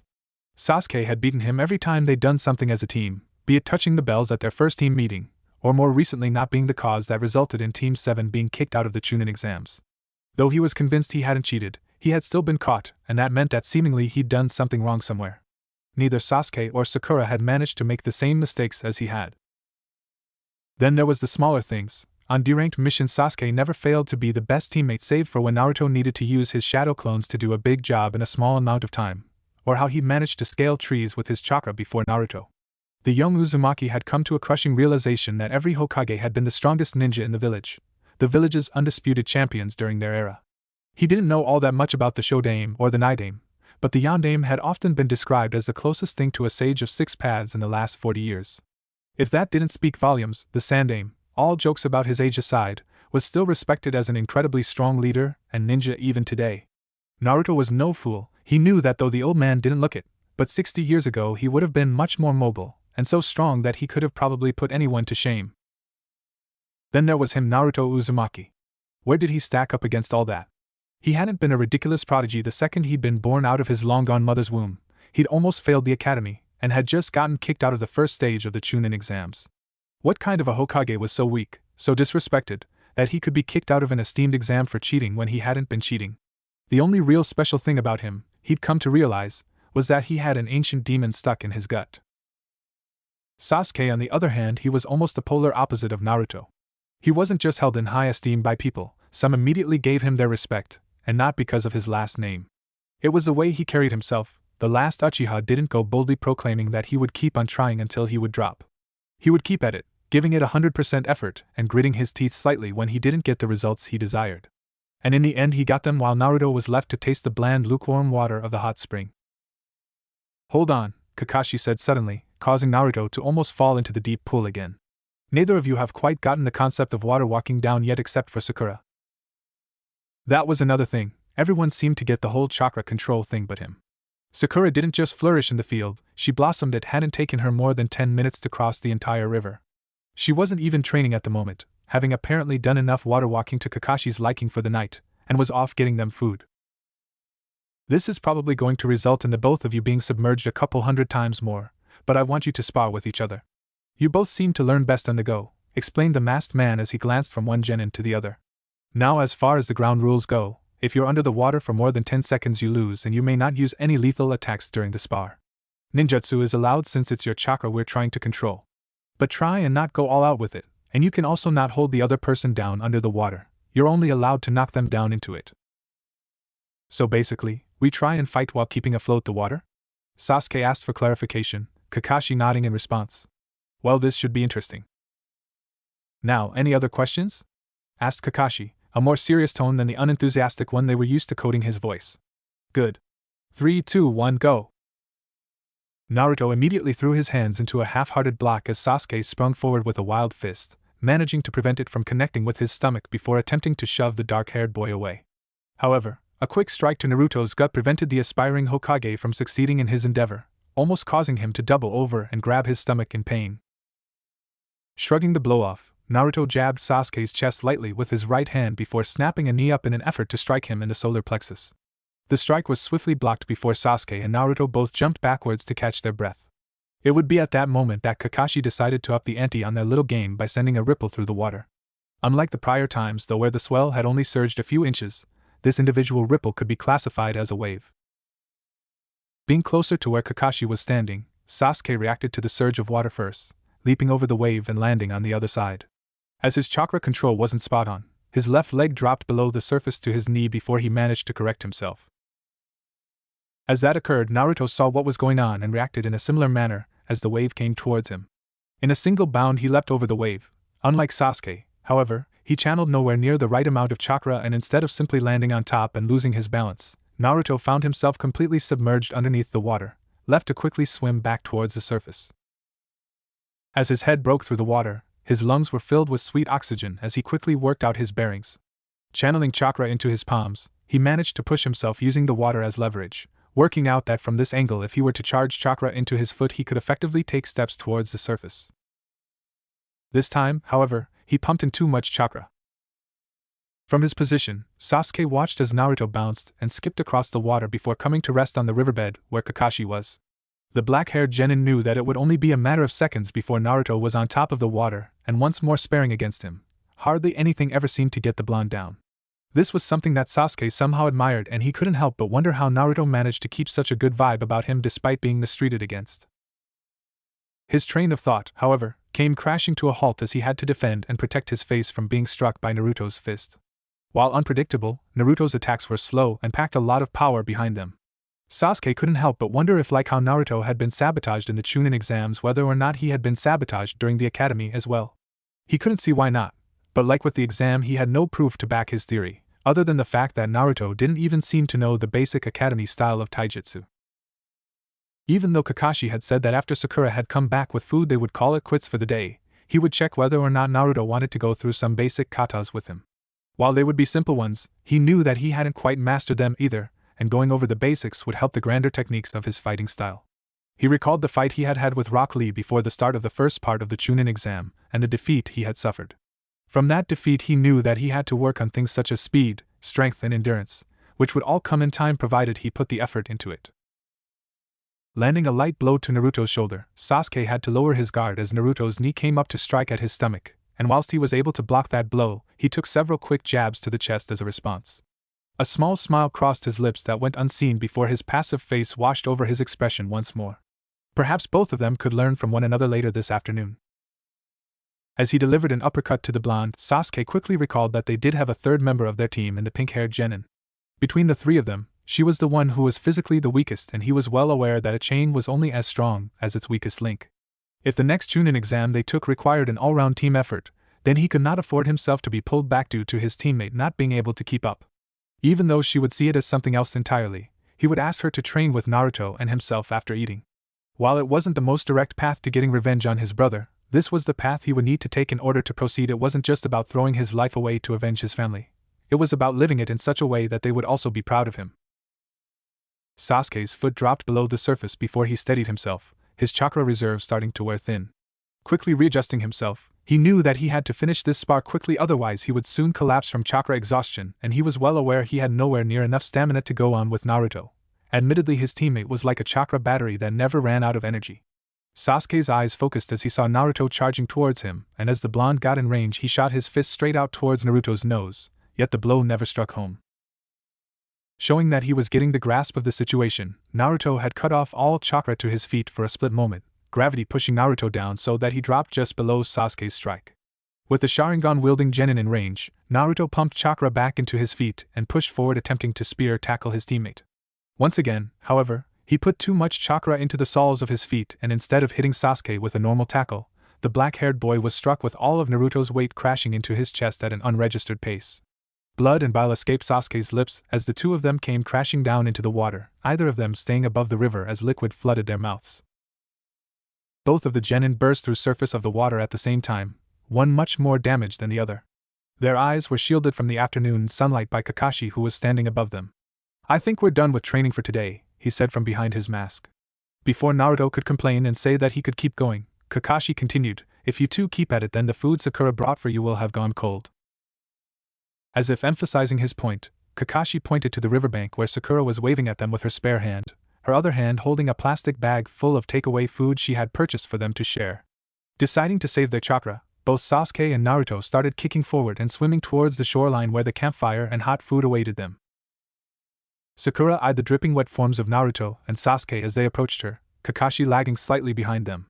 They quickly closed the gaps between them, the promise of food seemingly much greater than their levels of exhaustion. Sakura's hold on the plastic bags failed to maintain their grip for long as both Sasuke and Naruto took a bag each and started plowing through the contents. Thankfully for the pink-haired girl, she had already put her portion to the side. "Slow down, you two, there's no rush," said Kakashi as he joined his students. "We've got to get our strength up so we can train some more," said Naruto in between mouthfuls. "Next exams we're going to show them that Team 7 is the best." "As I said, there's no rush," said Kakashi. "Skill simply doesn't appear in a matter of days. You start with the fundamentals and it can take weeks and even months to get specific techniques down pat." "Hey Kakashi-sensei, could you teach us the jutsu you used to make the waves in the river?" asked Naruto, thinking of the possibilities.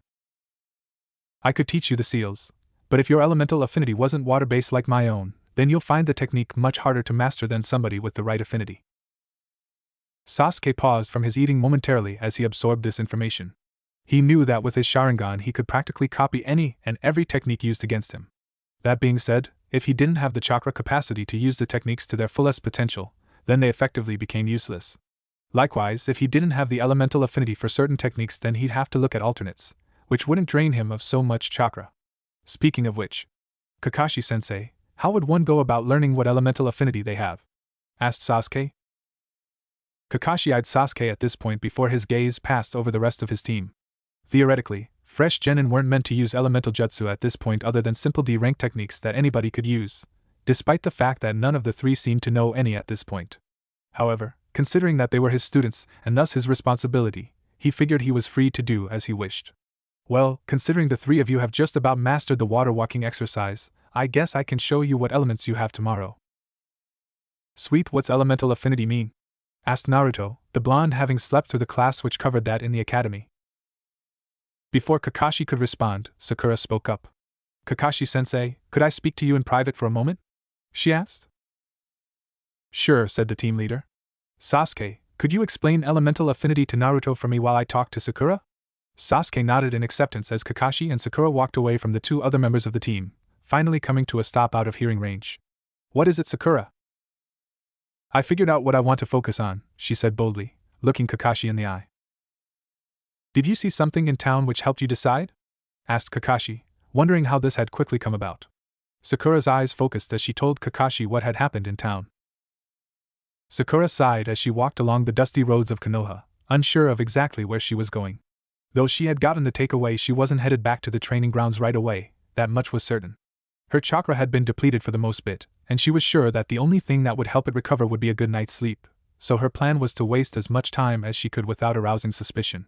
She had no doubt that if there was enough time, Kakashi wouldn't hesitate to make herself train until she couldn't stand it. Was an odd change from the Kakashi that she had known before, and during the last few days she had often found herself questioning if it was a welcome one.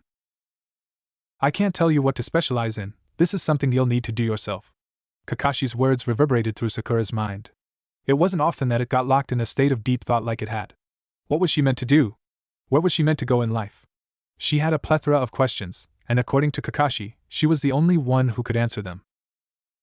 She sighed as she watched a couple of young girls run around carelessly. They were her age, if not a little younger, but it didn't take much to realize that they weren't ninja. Of course they weren't. The way in which they composed themselves made it obvious. They looked happy and worry-free instead of having to put on the little muscle that Sakura had needed to. They looked slim and pretty. The majority of the group had blonde hair, but Sakura's eye was drawn towards the one brunette in the group. Though her hair color was the only distinguishable difference from the rest of them, she looked like the odd one out. Kind of like how Sakura was amongst others with her large forehead. The only thing was that the brown-haired girl didn't look out of place. She seemed as though she was having the time of her life despite the minor difference in hair color from the rest of her friends, but then again brown was a much more common color than pink. It wasn't a pleasant feeling knowing that you'd never stick in with the rest of the crowd no matter how hard you tried for something physical. Since she had been a child, Sakura hadn't really ever had any real friends because anyone she attempted to get close with laughed at her weird hair and her enormous forehead. Eventually they stopped with all that once they had matured a little bit, but Sakura found herself unable to make friends with people who had pointed at her and laughed in such a way. She supposed she was kind of unique with her odd hair color, her large forehead, and now even her hair itself was screwed up thanks to Naruto. Making a small mental note to get it cut properly so it didn't look anywhere near as disfigured as it currently did, she sighed slightly. It seemed as though she wasn't destined to live the life of a normal girl. Instead of having slumber parties and chasing boys, it was looking as though she'd be infiltrating dangerous bases and locking horns with enemy shinobi who wanted nothing more than to leave her as a corpse on the battlefield. Passing by the Yamanaka flower shop, she paused to sniff at some lilac-colored flowers that were on display. Sakura wasn't sure what the next part of the Chunin exam was and as such was unsure when she would likely see her blonde friend again. Smelling the flowers was one way to remember that even with the hectic life of a ninja, she needed to spend some time to herself and enjoy the times when she wasn't on missions. Hey Sakura, said Inoichi as he stepped outside the store door wearing a dirt-covered apron. I thought you would have been Ibiki coming to pick up his order. These flowers are for Ibiki? Questioned Sakura, wondering what the proctor of the first exam would want with such delicate-looking flowers. Partially for the flowers, but mostly for the roots, said Inoichi. If you crush up the roots and mix them with hot water you get a mild poison that can cause a slight fever.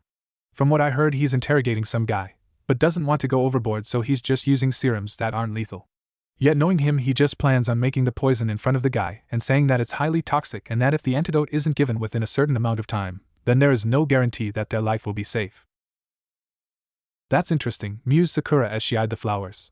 Is it just these flowers, or are there other species in your shop that are more than just pretty plants? Come in, gestured Inoichi as he stepped out of the doorway. I'll teach you just why my shop is the most successful flower shop for the ninja community. And that's pretty much it, concluded Sakura. I have to say, this wasn't the path I was expecting you to take, but it just goes to show that Naruto isn't the only one who can be unpredictable, said Kakashi, smiling behind his mask. Learning how to utilize poison will take you on a different path to your companions, but if this is how you believe you can be the most effective, then I have nothing against it. Thank you, Kakashi-sensei, said Sakura, beaming slightly. I'll bring you a couple of books tomorrow that can help you get an idea on how to construct a successful poison, said Kakashi. Research, proper measurements, and correct ingredients will be necessary, and I will help you as much as I can. Now go have your food with the other two before they devour your portion as well. Again, thank you, said Sakura with a light bow, turning and running towards the food as her stomach gave a small complaint from the lack of intake it had had. Kakashi remained where he was as he observed his team and summarized what the most likely scenario would be. His three-man squad consisted of a blonde that would be right in the thick of things. Alongside him would be the best of his class who could also support with ranged jutsu, and then there was the female of the squad who would weaken the enemy with poison-laced weapons. A smirk went unnoticed across his face. Kurenai could have her tracking team and Asuma could have his capture-based squad. He was quite content to have the assault squad. It didn't take long for Team 7 to finish their meal, and even though Kakashi told them that they were done for the day, rather than running off back to the village, none of them moved from where they were. Curious, Kakashi asked what they were planning and they broke it down for him. Sakura was going to push herself water walking again with one of Naruto's shadow clones for support, while Sasuke felt that the dobe would only slow the team down if he didn't know any basic taijutsu katas to base his offense around. Kakashi couldn't really help but beam at his students. It seemed that the fun and games from the academy were finally over and things would be getting a little more serious now. When Kurenai appeared in front of her team, she had been filled with praise for Team 8, having made it past the Forest of Death by the eve of the first night of the 5-day competition. While the team from Suna had already made it through, she had no problem with her team actually having made it through safely. Yet safely was the optimal word. Shino and Kiba were barely standing, much of their skin covered in cuts and bruises. Even Akamaru hadn't gotten through unscathed, the small dog licking at its wounded paw. While many, the wounds that those three had gotten would heal in time and undoubted they would be ready for the next part of the exams. Hinata, however. Before Kurenai could even ask what had happened to the unconscious girl that was being supported by both of her teammates, a venomous aura seemed to envelop her as she started to stir. From her position, Kurenai could see a seal on the young girl's neck start to react, pulsate even as strange tattoo-like markings began to spread forth like wildfire. Hinata, are you okay? Asked Kiba nervously as the Hyuga supported herself with her own 2 feet. Internally, Shino could feel his remaining insects react violently, each of them fearing the aura that Hinata was leaking. This in turn made the member of the Aburame clan nervous. Unlike Kiba, he had been holding on to the faintest glimmer of consciousness in the battle against Orochimaru, and had watched as the member of the Sannin had bitten his teammate.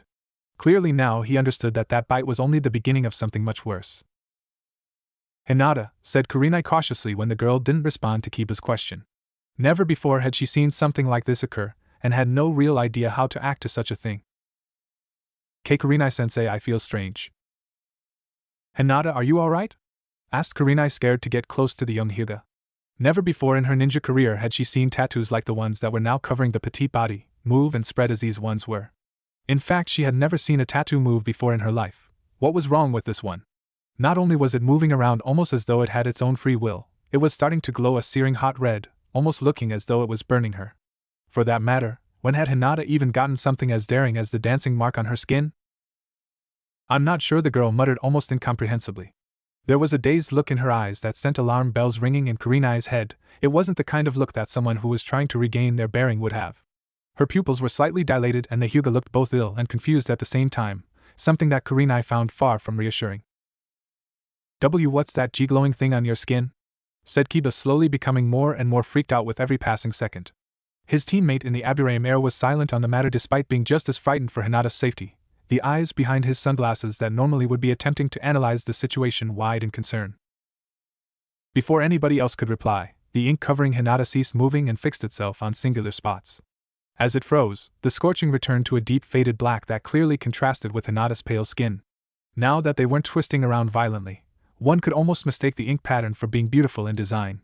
Each little insignia looked like a falling leaf, as if a portrait of an autumn day had been painted upon Hinata's body.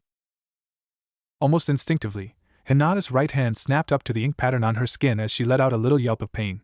Within seconds, Kiba, who had cautiously been backing away from his female teammate, was at her side, concern clearly etched on his face.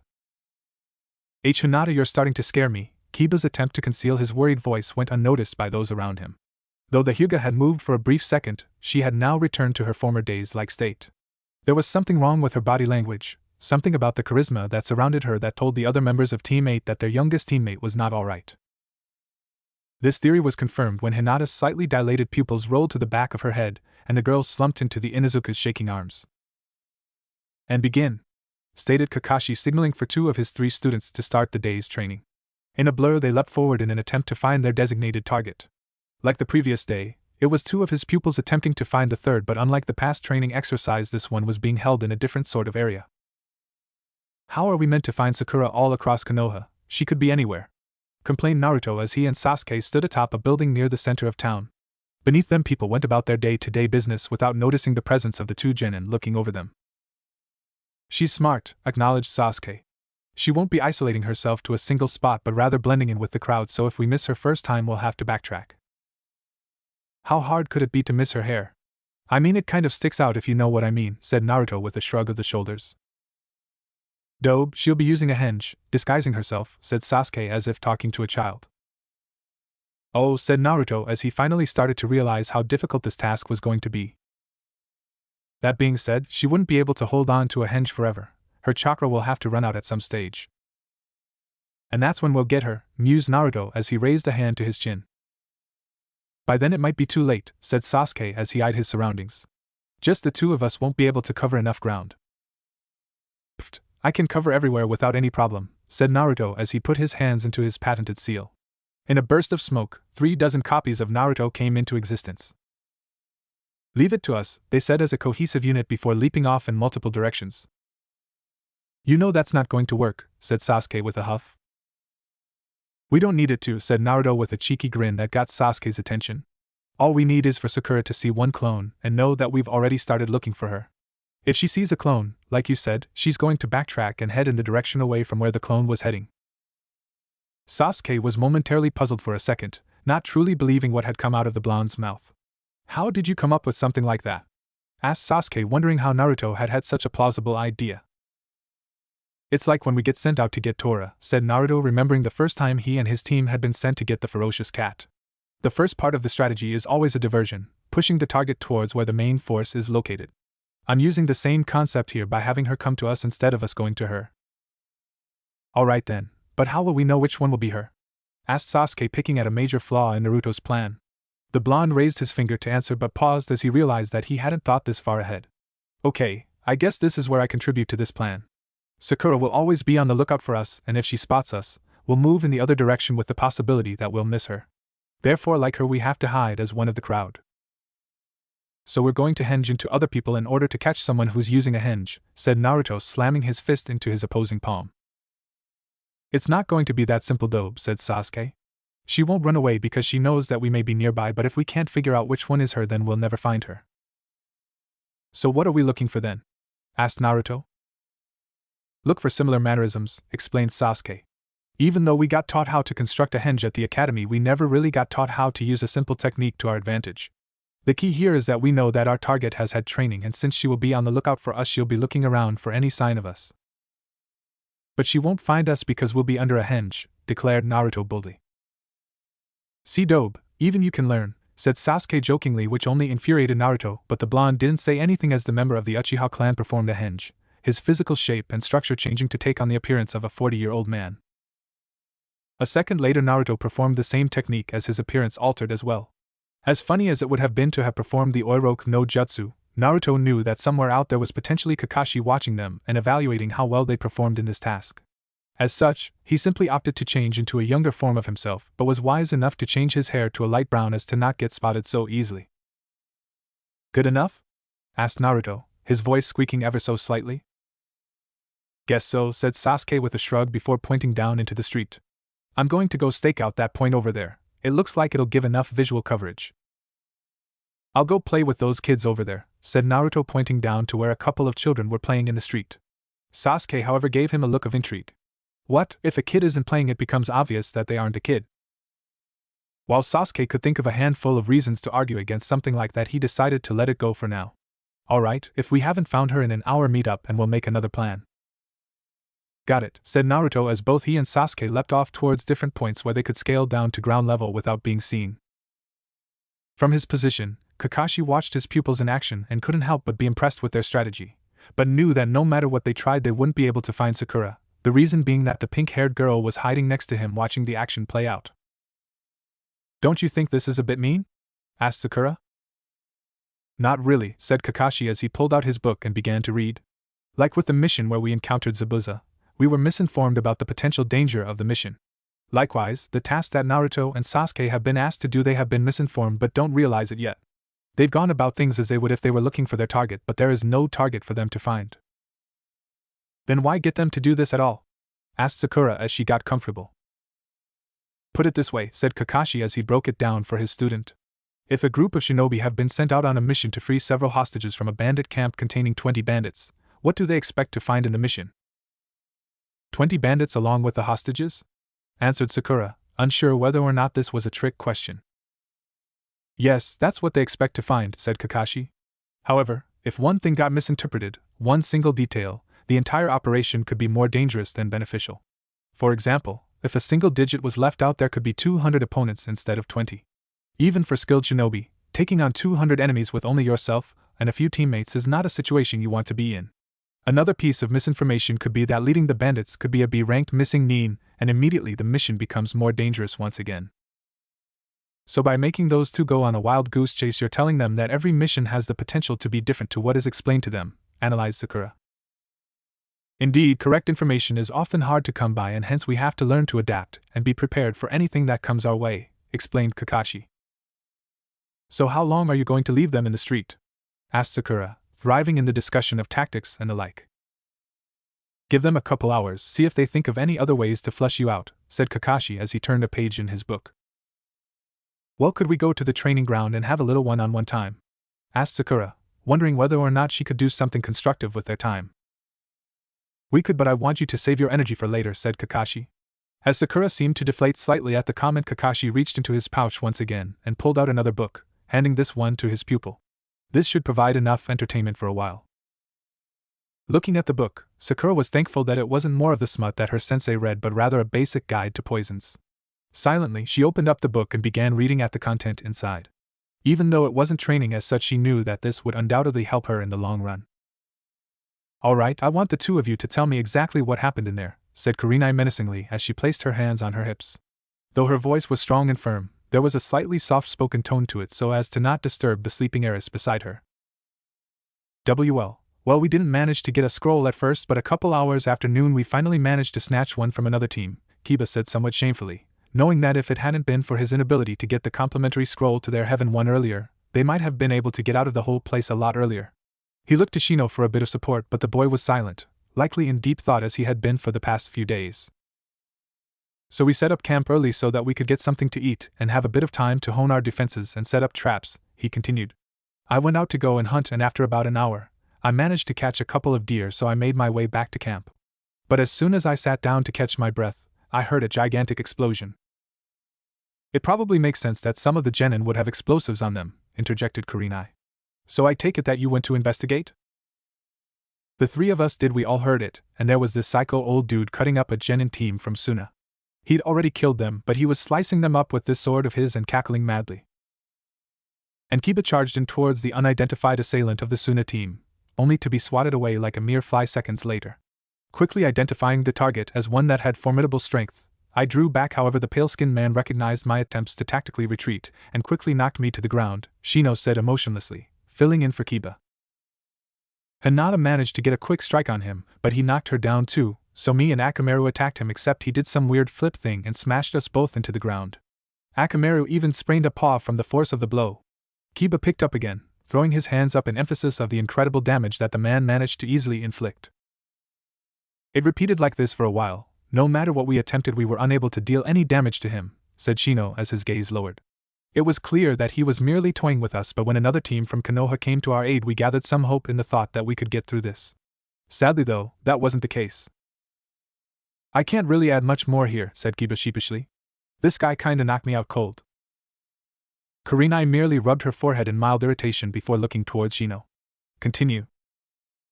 Even when this team came to our aid, we were still no match, continued Shino. Part of this team was one Hyuga, Hinata's older cousin. Of the 9 of us, he was the one who fought the longest and hardest, yet he too fell in battle. Before any more could be done to him, Hinata stepped forward and stood in front of Niji's body protectively, not wanting any more damage to befall her family. This man, I don't really know how he took to such an act, but he began raining kunai strikes down across her body before seemingly becoming bored and biting her on the neck. And that's where this came from, said Kurenai, pointing at the mark upon Hinata's neck. It would appear so, said Shino stoically. I'd imagine you then managed to get your hands on another scroll and got here as fast as you could, said Kurenai, sighing as Shino gave a curt nod. You did well, and I must inform the Hokage that there is somebody in this exam who shouldn't be here. He's already been informed, said a new voice from the doorway, which got the 3 of them to turn their heads, finding the proctor of the second exam standing there. I guess I should congratulate you brats on surviving against Orochimaru, but I don't really think it'd do anything to lighten the mood. You mean that my students fought against one of the Sannin? Exclaimed Kurenai. I wouldn't call it a fight, rather that they got through an onslaught with their lives still intact, said Anko as she got closer to the group, kneeling next to Hinata. So then do you know what that guy did to Hinata? Asked Kiba, realizing that the proctor appeared to have some kind of knowledge about the situation. Rather than answering straight off in words, Anko pulled down her jacket slightly to reveal the identical seal planted upon her neck. A long time ago he did the same thing to me, she explained. The odds on having her survive this long were 1 in 10, so she's incredibly lucky. That being said, we need to do something to suppress that seal. A seal on top of a seal? Suggested Kurenai, not too shocked by the revelation, as she had already put 2 and 2 together when Anko had mentioned their assailant had been the Orochimaru. Can someone please explain to me what's going on? Asked Kiba. That seal on her neck will corrode her mind, explained Anko. Even with the same suppressant seal that surrounds mine, there will still be a slight influence over her behavior and demeanor. I take it there is a catch, stated Shino, knowing that if such a seal existed then there would be no point in having the original seal in the first place. The seal uses your own willpower as its central source, continued Anko as she nodded slightly. If your will begins to fade, then it will strike out at you, slowly becoming stronger while you get drunk off the power and only seek more and more. So every time she uses it we have to be there to help her, declared Kiba with a slight grin, throwing his hands behind his head. That's easy. Firstly, I would suggest that she never attempt to use the seal even if it were a matter of life and death. Secondly, it won't be that easy as it is directly linked to her chakra, stated Anko. Even using that clan ability of hers gives the chance that the seal will break free. Also, she's a timid girl like no other. As such, I fear that the potential to tap into more strength may be her only resource. We won't let that happen, shouted Kiba. You may not get a choice, said Anko solemnly, upset that she had been unable to prevent such a curse from befalling the young girl. She then turned her attention to Kurenai. Help me take her to where the Hokage is, he'll put the seal on her. And trust me, it'll be better if we do it while she's still unconscious. Why do you need to do it while she's out cold? Asked Kiba, worried about what the odd ninja would do to his teammate. If there was anything the little clash with Orochimaru had taught him, it was to be weary of people you didn't know. You don't want to know, said Anko as Kurenai cradled Hinata in her arms and the 2 older shinobi left Kiba and Shino alone in the room with only the sleeping Akamaru for company. Shino, said Kiba as his teeth grinded against one another. We're going to get stronger to be able to protect Hinata. Agreed, that seems the most logical path to take, stated Shino. We've still got 3 days until this part of the exam is over. So effectively we have 2 days of solid training we can perform before having a rest day so that we can be prepared for the next event, concluded Shino. Then what are we waiting for? Questioned Kiba as he leapt to his feet, only to regret it several seconds later as his wounds started to ache once more. I believe a resting for the rest of the day would be most beneficial, said Shino as he got to his feet, albeit much slower than Kiba had. We will begin training tomorrow. Yeah, that works too, said Kiba as he picked up the sleeping Akamaru. In silence, the 2 of them walked through the corridors towards the bedrooms with the intent of getting as much rest as their bodies needed before pushing them as hard as they could. Even though it was only early afternoon, there was no point in pushing themselves harder if the end result would have negative consequences. That one has to be her, Naruto exclaimed in a harsh whisper as the teenage girl next to him simply shook her head. He had long since given up the guise of the little boy, having cycled through multiple ones and was in the form of a middle-aged man at the moment. Sasuke had too, and when he'd hinged into the female form that he was in right now, Naruto had been unable to hold the giggle that escaped his mouth in. Sasuke looked like a mix between his Orochimaru no Jutsu and Sakura, however with Sasuke's hair color. "No, there's no way that could be her," Sasuke stated. "You can tell by the way that they play with their hair." "Damn it, which one is it then? We've been looking for ages." "You sure your clone scared her off into this direction?"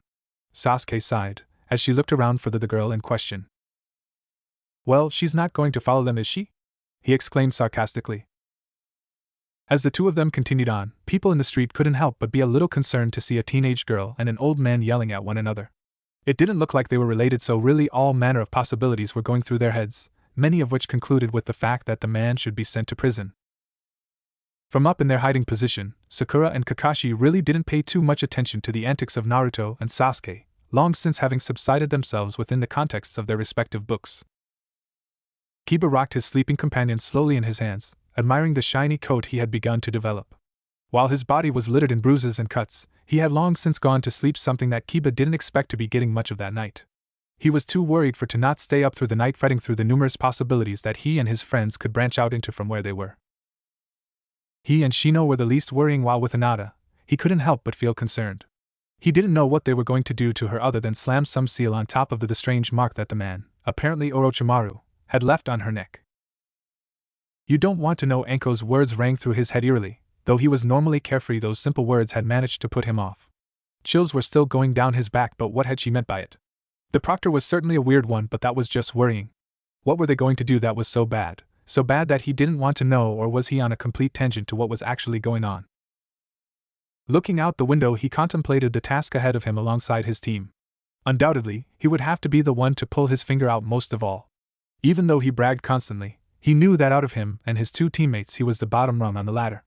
After what had happened, he'd put himself above Hinata, but doing so openly just felt wrong. Shaking his head to get these thoughts out of his system, Kiba looked out the window as he gently rubbed behind Akamaru's ears. Even though he and Shino had claimed that they would need to grow in strength to be able to protect Hinata, they couldn't afford to leave her behind. Kiba was well aware of the confidence issues that the Hyuga had and knew that if he and Shino soared past her in strength and ability, she would be mentally devastated, which in turn could have disastrous effect. As he watched the sun begin to set over the canopy of the trees, a silent declaration was made as he declared that he would find some way to help his teammate in any way that he could. "That was mean, Kakashi-sensei," complained Naruto as they stood out in the middle of the training ground. With the day just about over, the leader of Team 7 had decided that they'd gone on long enough after several shinobi had been summoned by the citizens to break up a fight that the two had gotten into. "And what did we learn?"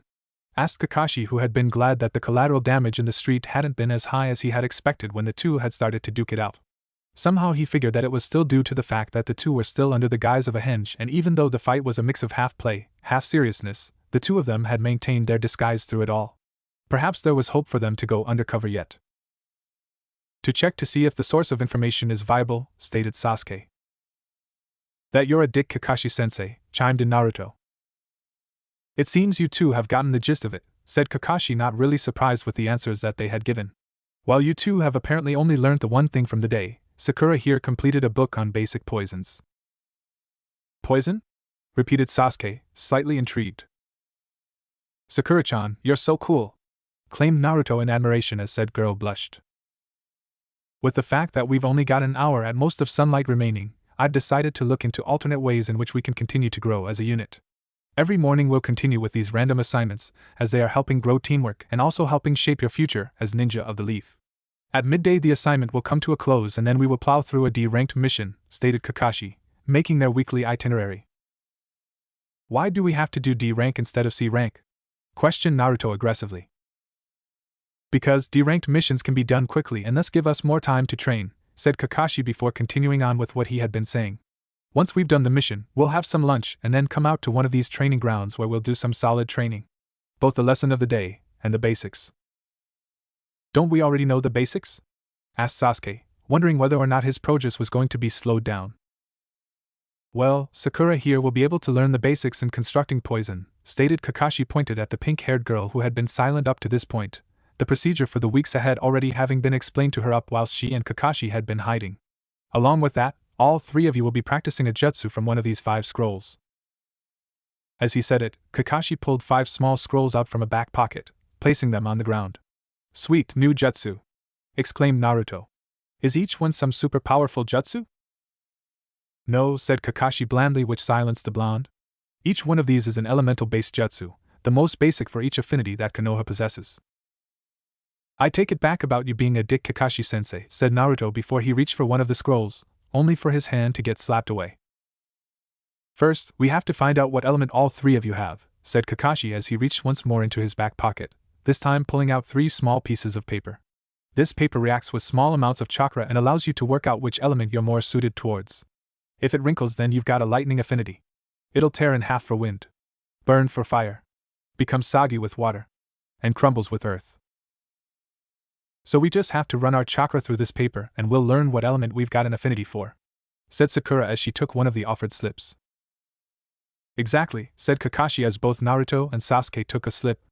Essentially, for now we're going to learn what central affinity you have, but that in itself does not mean that it'll be the only lot of jutsu you will be using. How many elements can you use? Asked Sasuke, wanting to know just what kind of strength Kakashi truly had. 3, answered Kakashi. Earth, water and lightning, the third of which I have an affinity for. You're so cool, Kakashi-sensei! Exclaimed Naruto. By the time most Konoha ninja reach Jounin, they are already able to use 2 different kinds of elemental jutsu. Most choose not to, however. Why's that? Asked Sakura. Most ninja only use their affinity on the battlefield as they are predominantly their strongest attacks, explained Kakashi. In a life or death situation, you rarely want to be using moves that drain your chakra quicker. For you especially, Sakura, since you have the smallest chakra reserve out of the 3 of you, you need to be careful with the amount of chakra you use with each technique. Okay, said Sakura slowly, realizing that she'd need to find some way to overcome the fact she had such a small chakra reserve. Now, while we still have a little bit of sunlight, said Kakashi as he noted the amount of time that had been wasted explaining the concepts, let's see what element each of you have. As one, the 3 genin started channeling their chakra into their hands and in doing so into the paper they were holding. The results were almost instantaneous as several different things occurred at once. Naruto, you're wind-natured. Is that good? Asked Naruto, but he was ignored momentarily as Kakashi turned his attention to the Uchiha. Lightning affinity like myself, he commented. Sasuke grumbled a bit at this but internally knew that this information would undoubtedly help him in the long run.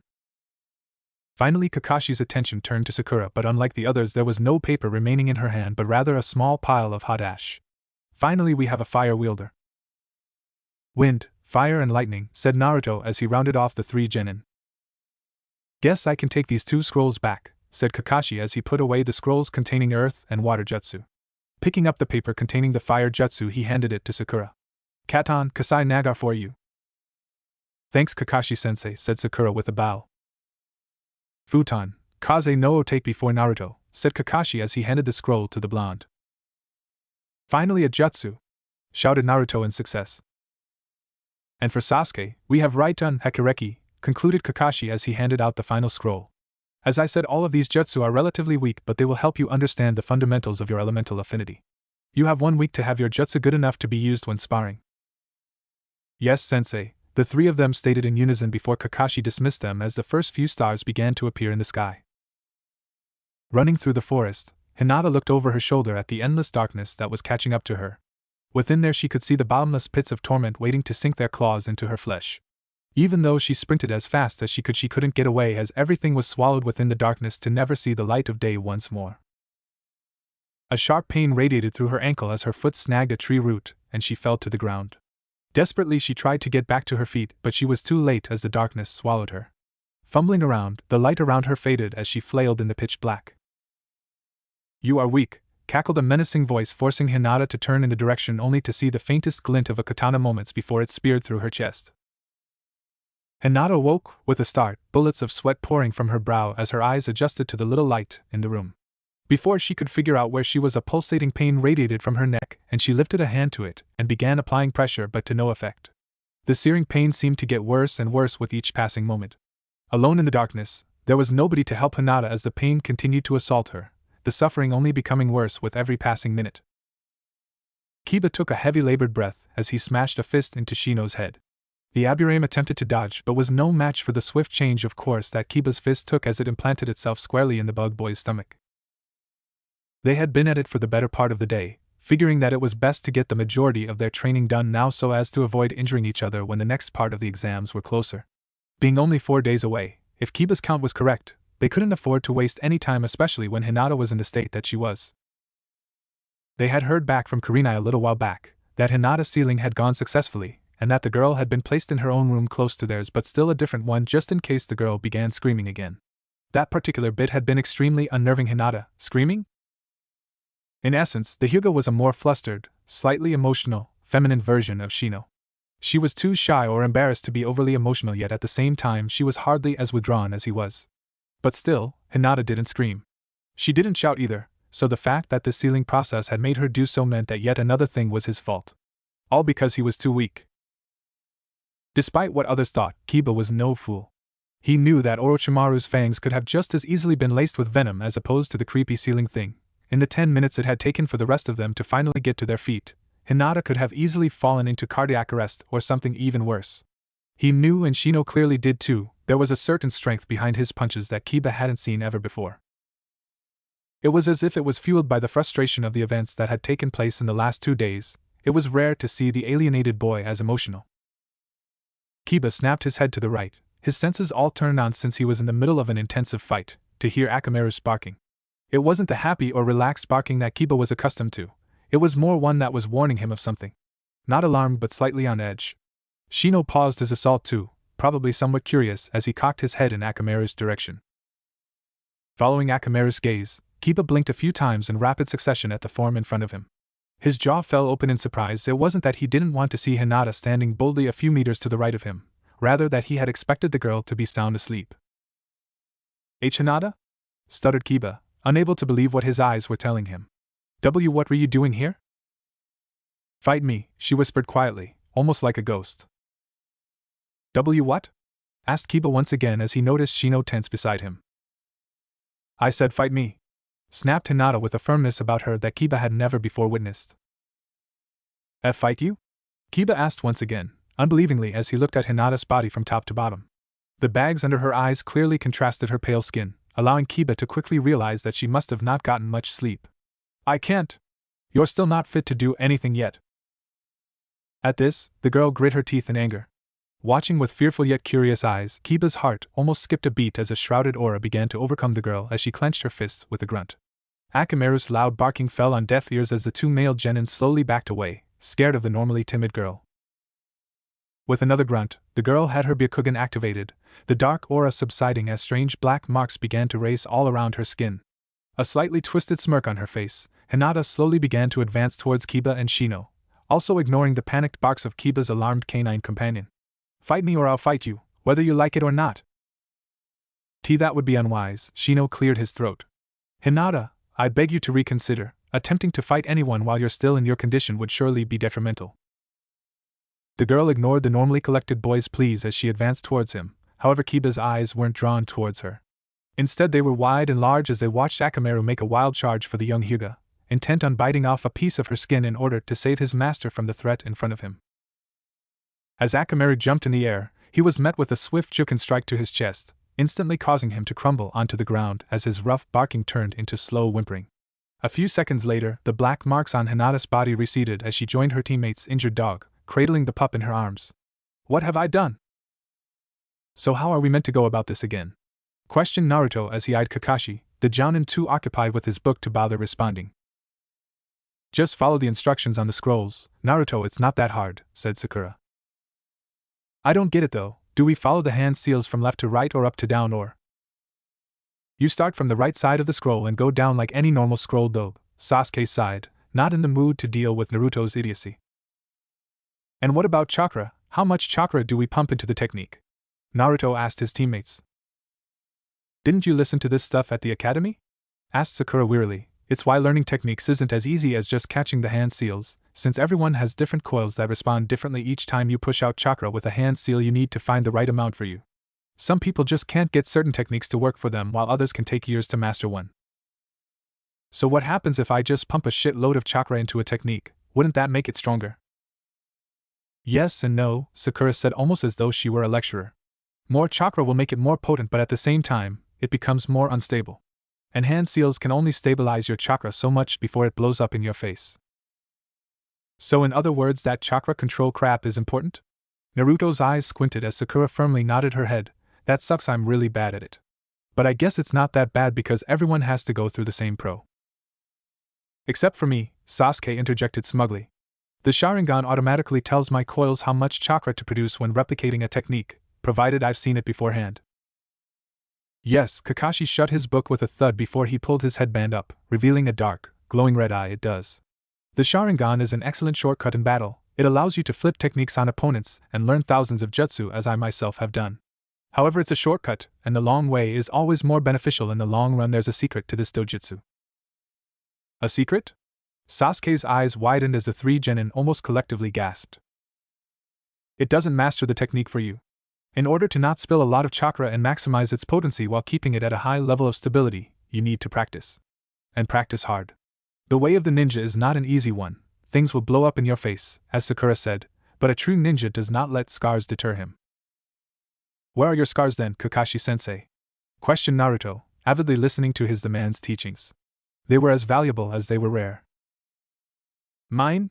Kakashi chuckled slightly. A few of them are visible physically. You can sometimes see the ones on my face, but the biggest type of scarring a ninja is prone to, the type of scarring I most heavily suffer from, is mental scarring. Emotional scarring, the wounds that never fade, the ones the average bystander can't see. Ninja are those who stand up despite them. That is what separates ninja from men. Emotional scarring, Sakura trailed off curiously, like the kind where a loved one stops loving you. Did your girlfriend dump you or something once? She's dead, stated Kakashi with all the bluntness of a bullet. My greatest friend died as I watched, unable to help. My teacher sacrificed his life for thousands of people without once hesitating, and my father committed suicide when I was a boy. That's a nice sob story, remarked Sasuke coldly. But none of you know what it's like to have people ripped away from you, almost everyone you ever knew, cut down mercilessly by the person you most looked up to. As Sasuke, Sakura bit her lip as her blood ran cold. Was this why he was so bitter to everyone? Was this the reason why Kakashi always seemed so aloof, so disturbed? Well, I've never really had a best friend, said Naruto almost sadly. I don't know the pain of losing someone because I've not been all that close to anyone. But I guess that's my story. The entire village spits upon me for being something I never asked to be in the first place. Is this somehow related to why he was kicked out of the Chunin exams? Thought Sakura, a frown appearing upon her face. She didn't have a sad story. The most horrible day of her life had been when her pet bunny had passed away when she was 8 years old. Her parents loved her, and she loved them, and they lived happily in a wealthy middle-class house. Did that make her unsuitable ninja material? You guys, Sakura stuttered, as tears began to slowly well up in her eyes. Your lives sound so horrible, mine must be a piece of cake in comparison. She wiped her eyes with an arm. But I'm here for any one of you. Kakashi-sensei, Sasuke and Naruto, maybe I'm not worthy to be a ninja, but I want to be a worthy friend to all of you. Don't talk nonsense, Sakura. Naruto's head snapped up, causing Sakura to hesitate as she went to rub her eyes. Of course you'll be a worthy ninja. Sakura could only watch in amazement as Sasuke and Kakashi both nodded slightly, the young girl's eyes filling with even more tears as Naruto continued. You're smart, you've got a strong will, and you always know what to say. Thanks, Sakura sniffed slightly. I guess you're the one I should apologize to the most. I've been a horrible teammate, and an even worse friend for the past few years. Don't worry about it, now let's get back to learning these jutsu. We're gonna be the most kick-ass team in Konoha in a few weeks. Naruto threw a fist up in the air in celebration. Hang on, Sasuke held up a hand for emphasis. About what Kakashi-sensei was saying, I want to know more about your team. Well, Kakashi sighed before figuring it would be best to let out what he had been holding in for so long. We weren't just your regular genin team, I for one was a Chunin when I joined. Rin, the girl I was talking about, she was pretty strong for a genin and really hot-headed too. Obito, who would later become my best friend, and I never really got along till the very end. I was strong, he was weak. I was quiet, he was loud. I lived by the rule book, he lived to break them. Sounds suspiciously. Kakashi shot a look at Sakura, cutting her off. I know.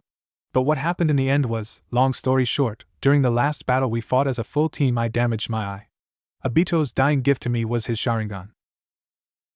So that's where you got it from, Sasuke said indifferently as he crossed his arms, although it wasn't hard to hear the approving tone in the Uchiha's voice. His eye shifted towards Naruto momentarily, and he wondered if he ever found himself in such a situation, would he be willing to pass on his legacy to the blonde.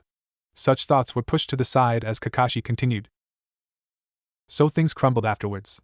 Believe it or not, we started off as Team 7 as well, but after Obito's death we dismantled. It wasn't too long later that Rin passed away on the battlefield, and I don't particularly feel like going into details about how that happened. So that's my life story, kids. I hope you learned from it, said Kakashi, his former emotionless tone returning as he opened up his book again. Wait, this sensei you were talking about, you said that he sacrificed himself for thousands of other people without hesitating. Who was he? Sasuke said, not quite satisfied. Yeah, if he did something that big, I'm sure he'd be plastered all over the textbooks, added Sakura. Oh, but he is, Kakashi chuckled as he covered up his Sharingan eye once more. His name was Minato Namikaze. The second proctor of the exam wasn't quite sure how she had gotten roped into babysitting the latest victim of her former sensei's seal, but now found herself in somewhat of a predicament. While Kurenai had gone to explain to her other two students that Hinata had not fully been in control of her actions, Anko had been given the task of telling the young Hyuga that there would be times when worse things could occur if Hinata wasn't able to keep control of her emotions. Having lived with the cursed seal for some time, Anko was well aware of what it could and would do to a person.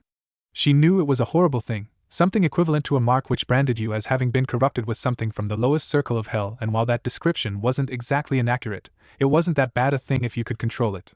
Frankly, Anko still couldn't, nor did she ever plan to. To harness the power of such a dark and twisted man's gift wasn't just asking for trouble, it also meant that you had no respect for your own power. Your own ability to train, your own ability to become strong. It had been years since Anko had willingly tapped into the seal's power. The ways in which it twisted you made death a better fate. And Anko was fairly certain that if it ever came to a choice between death and letting the seal consume her, she would choose the former option. It wasn't that it wasn't honorable, they were ninjas, so naturally nothing was dishonorable, rather that it was dangerous and scary. It literally turned you into a monster, physically and mentally. Thus the dilemma was how she went about telling this petite young girl that her ninja career, as she knew it, was going to be completely rewritten. Sighing, Anko looked at the girl almost motionless form, her lilac eyes still wide with horror. Kid, you know staring at your legs all day is not going to do much good to anyone, said Anko, breaking the silence. If she had been hoping for a response, however, she wasn't going to go home disappointed as Hinata continued to avoid the gaze of the higher-ranked shinobi. A slight scowl crossed Anko's face as she figured that she'd need to try a different tactic with the young girl. Moving from her position, Anko closed the gap between the two of them and knelt down by her side, placing a comforting hand on Hinata's shoulder. Look, what happened today was a mistake, and like all mistakes you learn from it and move on. But what if it happens again? Asked Hinata in a petite voice. The seal that the Hokage put on you is a prevention seal, meaning that it will do its best to prevent you from unwillingly tapping into that bite mark Orochimaru gave you, explained Anko. There's no way to shut it off completely. Every so often it will try to seep in, and it will take effect like a drug. Every time you have some, you'll want more, and trying to fight without it is almost harder than not tapping into the energy source. No matter what though, if you can avoid it, never willingly use that power. Yes, said Hinata meekly, her voice barely more than a whisper. If it starts acting up, the only person who can make it stop is yourself, stated Anko. From what I've been told, it was having an effect on you last night, and since you didn't know how to stop it, it managed to get a grip on you, hence why you wanted to spar with your teammates. That is only the beginning though, unless you can prevent yourself from using it. Nobody can help you fight it, so you have to be strong. Your willpower is what keeps that evil seal in place. If your will falters, then you will find yourself under the seal's curse once more. I understand, said Hinata, still not willing to make eye contact. Good, said Anko as she got to her feet. Now I've got to get me so. Anko suddenly stopped talking, looking curiously as the timid girl something wasn't right. Kid, you know if something's bothering you, now's probably the best time to let it out. It's nothing, murmured Hinata, looking to the ground in an attempt to brush Anko's words away. Look, I know you didn't ask for this, believe me, I didn't ask for the bastard to try and give me a love bite either, but you've got to keep your head held high. There was a 9 in 10 chance that you would die when he branded you with the seal and you survived, but that's still only half the battle. You've got to be strong. People will make fun of you and avoid you like the plague because of the seal, but don't give in or you're letting Orochimaru win. Anko massaged her temples gently. She hadn't asked to be giving inspirational speeches to a young girl that had the personality of a mouse. Silently she prayed that there weren't any recording devices in the room, otherwise her reputation would be at stake. Okay, Hinata nodded slightly. Normally the words that Anko had said would have reminded her of a certain blonde boy who liked to keep his head held high, but something entirely different was bothering her at the moment. Okay? Repeated Anko, having none of it.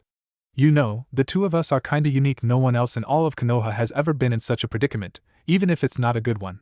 That means I've got a responsibility to make sure that you, as someone who'll go through similar things to what only I have been through, are alright. Now are you going to tell me what's wrong, or am I going to have to resort to my own methods? It's just I'm not sure how my family is going to react to this. And Minato and Namikaze? Trembled Sakura in awe. The Minato Namikaze? Last I checked there was only one, but then again with all the people in Konoha, you never know. Kakashi casually flipped another page of his book. You can't be serious. Naruto's mouth was agape from surprise, and for once, Sasuke's full attention was on the math teacher in front of him. What, you thought I got this strong by reading books? Kakashi asked humorously as he gestured towards the book in his hand. Something like that, Sasuke spoke up. I assumed you were born into a strong family or something, but if you had the Yondaime as your teacher, that about explains everything. I was born into a strong family, corrected Kakashi as if he had just uttered the most common statement in the world. My father was probably just a little below on par with the Sannin when he was alive. Your father? Asked Naruto, his eyes shimmering with curiosity while Sakura's eyes widened slightly, the pink-haired girl rapidly starting to put two and two together. I might as well write an autobiography at this point, sighed Kakashi. Tsukumo Hatake, he was the White Fang of Konoha. Sakura cut him off, remembering the numerous lessons they had had on famous Konoha ninja. So I guess that means you can only really get as strong as you if you've got an amazing teacher and have a strong genetic ninja history. Her face lowered into a small frown. Not necessarily, answered Kakashi. You need to understand that people who come from strong families are often strong because they work hard and keep attempting to be strong so that they can impress their clan. Aside from bloodlines, there's not that much of a difference if you come from the street or if you are a direct descendant of the Sage of Six Paths. Yeah, I don't even know my parents, but that's not going to stop me from being the Leaf's best Hokage. Naruto threw up an enthusiastic fist. Then you've also got to consider the fact that I'm not even that strong in comparison to others. As much as I'd hate to admit it, I'm far from the strongest ninja to live. Kakashi made sure to make eye contact with the three of them. Then you also need to consider that the Yondaime wasn't the world's best teacher. Though he was an incredible ninja, the strongest one I have ever come across, that does not always make for the best teacher material. You're not the best teacher either, Sasuke countered bluntly. I know, Kakashi admitted. But considering that we're all alive today, I reckon we've done all. Yeah, Naruto waved a hand around in annoyance. Tell us more about the Yondaime. Was he really as handsome as they say he was? Sakura asked as she squeezed her hands together. He did have women lining up for him, but he was far from a ladies' man. Kakashi chuckled slightly, lost in fond recollection. Whatever, Naruto said, impatiently trying to get his own answers. Did he teach you any of his kick-ass jutsu? Plenty, said Kakashi in a relaxed tone. And I don't suppose you intend to teach us any of those? Sasuke's eyes glimmered slightly. Playful but useless elemental jutsu were all good and everything, but they were a joke next to something like the techniques of the Yondaime. Nope, Kakashi said, all too happily. That's not fair, Kakashi-sensei. Why, Naruto, how are we ever going to be a badass team if you don't teach us badass jutsu? Well, Naruto, maybe if you managed to learn those elemental jutsu I so kindly gave you, your words would have some more merit, said Kakashi flatly, figuring it was the only way to get the blonde boy to stay quiet. Gah, fine, I'll learn the stupid jutsu first. Naruto grit his teeth in frustration before sighing a little. The Yondaime had been his hero since he was a little kid, and this was the perfect opportunity to get a little more insight into what the man was like and perhaps what made the Hokage choose him on that fateful night. So was the fourth nice? Well, he had to start somewhere. He was so nice that up until he was Hokage, he didn't live in a house. Despite having the large amounts of currency to buy almost any large estate, he donated a lot of that and his earnings from being a ninja towards charity. Kakashi informed his students, hoping that the raven-haired one in particular would take something away from it. While he could have sworn he heard Sasuke scoff, his attention was turned to Sakura as she asked the question. What kinds of charity, Kakashi-sensei? One's dedicated to helping out orphans and street rats mainly, answered Kakashi. He himself was an orphan. I can't remember if he had any known family, but he saw kids without families as a part of his own. Minato-sensei was always strange like that. Where did he live then? Questioned Naruto. I mean, where else could you live, if you're not living in a house? Kakashi merely chuckled. I'd have expected you to know, Naruto. After all, you do live in an apartment too. The blonde boy instantly reddened a little while inwardly he thinking how cool it was that he shared the same type of accommodation as the hero. As he was about to respond, a single black figure dropped down from the treetops above in a blur. While Naruto had seen the masked guys around before, he was somewhat curious to know what one was doing spying on them. However, the porcelain mask-wearing man spoke before he got a chance to raise his concerns. "It's nice to see that your students have good reflexes," the ANBU complimented. "However, I come regarding a summons. The Hokage requires the immediate presence of Team 7 for a mission." And with a swirl of leaves, the man vanished, leaving Naruto staring at a somewhat amused Sasuke who looked as though he had been dozing off. "Your objective is to retrieve a certain white-haired man." Sarutobi took a puff of his pipe. "It's likely that he'll either be hanging around brothels or casinos." "Sounds like a bum," commented Sakura, a tone of disgust to her voice. "It doesn't matter," reassured Sarutobi. "His last whereabouts were a village towards the southwest of Konoha, about halfway from here and the southern border. The exact details are in your mission scroll, but as I'm sure Kakashi will inform you, don't expect him to only be in one place." "And why are we going all that way to go get some old man?" Naruto asked. "The last old guy we met on a mission was a drunk who was being targeted by a guy with a freaking massive sword." "I assure you that this mission has an almost zero risk factor," Sarutobi smiled warmly. "Unfortunately, it won't be nearly adventurous as your last one, as the hard part will be tracking down the man." "Does he have any specific quirks or personality traits?" asked Sakura. "Like I said, you're most likely to find him in a brothel. I think that should be enough information," said Sarutobi. "If possible, I'd appreciate it if you can get him back here within 2 days, but knowing how difficult he is to track down, getting him here as soon as you can will be just fine." "Don't worry, Ji-chan, we'll find this old guy for you no problem," declared Naruto. "We will return as soon as we can," said Kakashi as he led Team 7 out of the hall. Once out of the prying ears of other shinobi, Naruto couldn't help but curse out loud. "Shit, I thought we were going to be training non-stop," he complained. "That's what I had hoped for, but clearly something's come up if the Hokage issued us with this mission," said Kakashi as he read the fine details on the scroll, memorizing the smallest details. "I want the 3 of you to meet at the front gate within an hour with a light pack. Hopefully we'll be seeing the walls of Konoha again in 3 days max." "Yes, sensei," they chorused as one before the 3 genin rushed off. A small smile crept across Kakashi's masked face. When he had first met his team all those months ago, he seriously doubted that they would have progressed this far so soon. His confidence in them was so great that he would let them fight it out for him in the next challenge between him and Guy, either that or he would simply use them as a distraction as he escaped from the spandex-wearing ninja's sight. The joy of underlings. Kiba cradled the small form of Akamaru close to his chest, the small pup resting after having received treatment for the injuries he had sustained. While he knew that Hinata had not been fully in control of her actions, he couldn't help but be angry at the Hyuga heiress. To have seen his faithful companion injured in such a way hurt him deeply, and he knew that he wouldn't be able to look at Hinata the same way. It was at that moment that the door opened and Kiba found himself looking at the person he had been thinking of. Her eyes were focused on the floorboards as she tugged on her clothes. Kiba was happy that Akamaru was asleep because he wasn't sure how the pup would react to seeing Hinata so soon.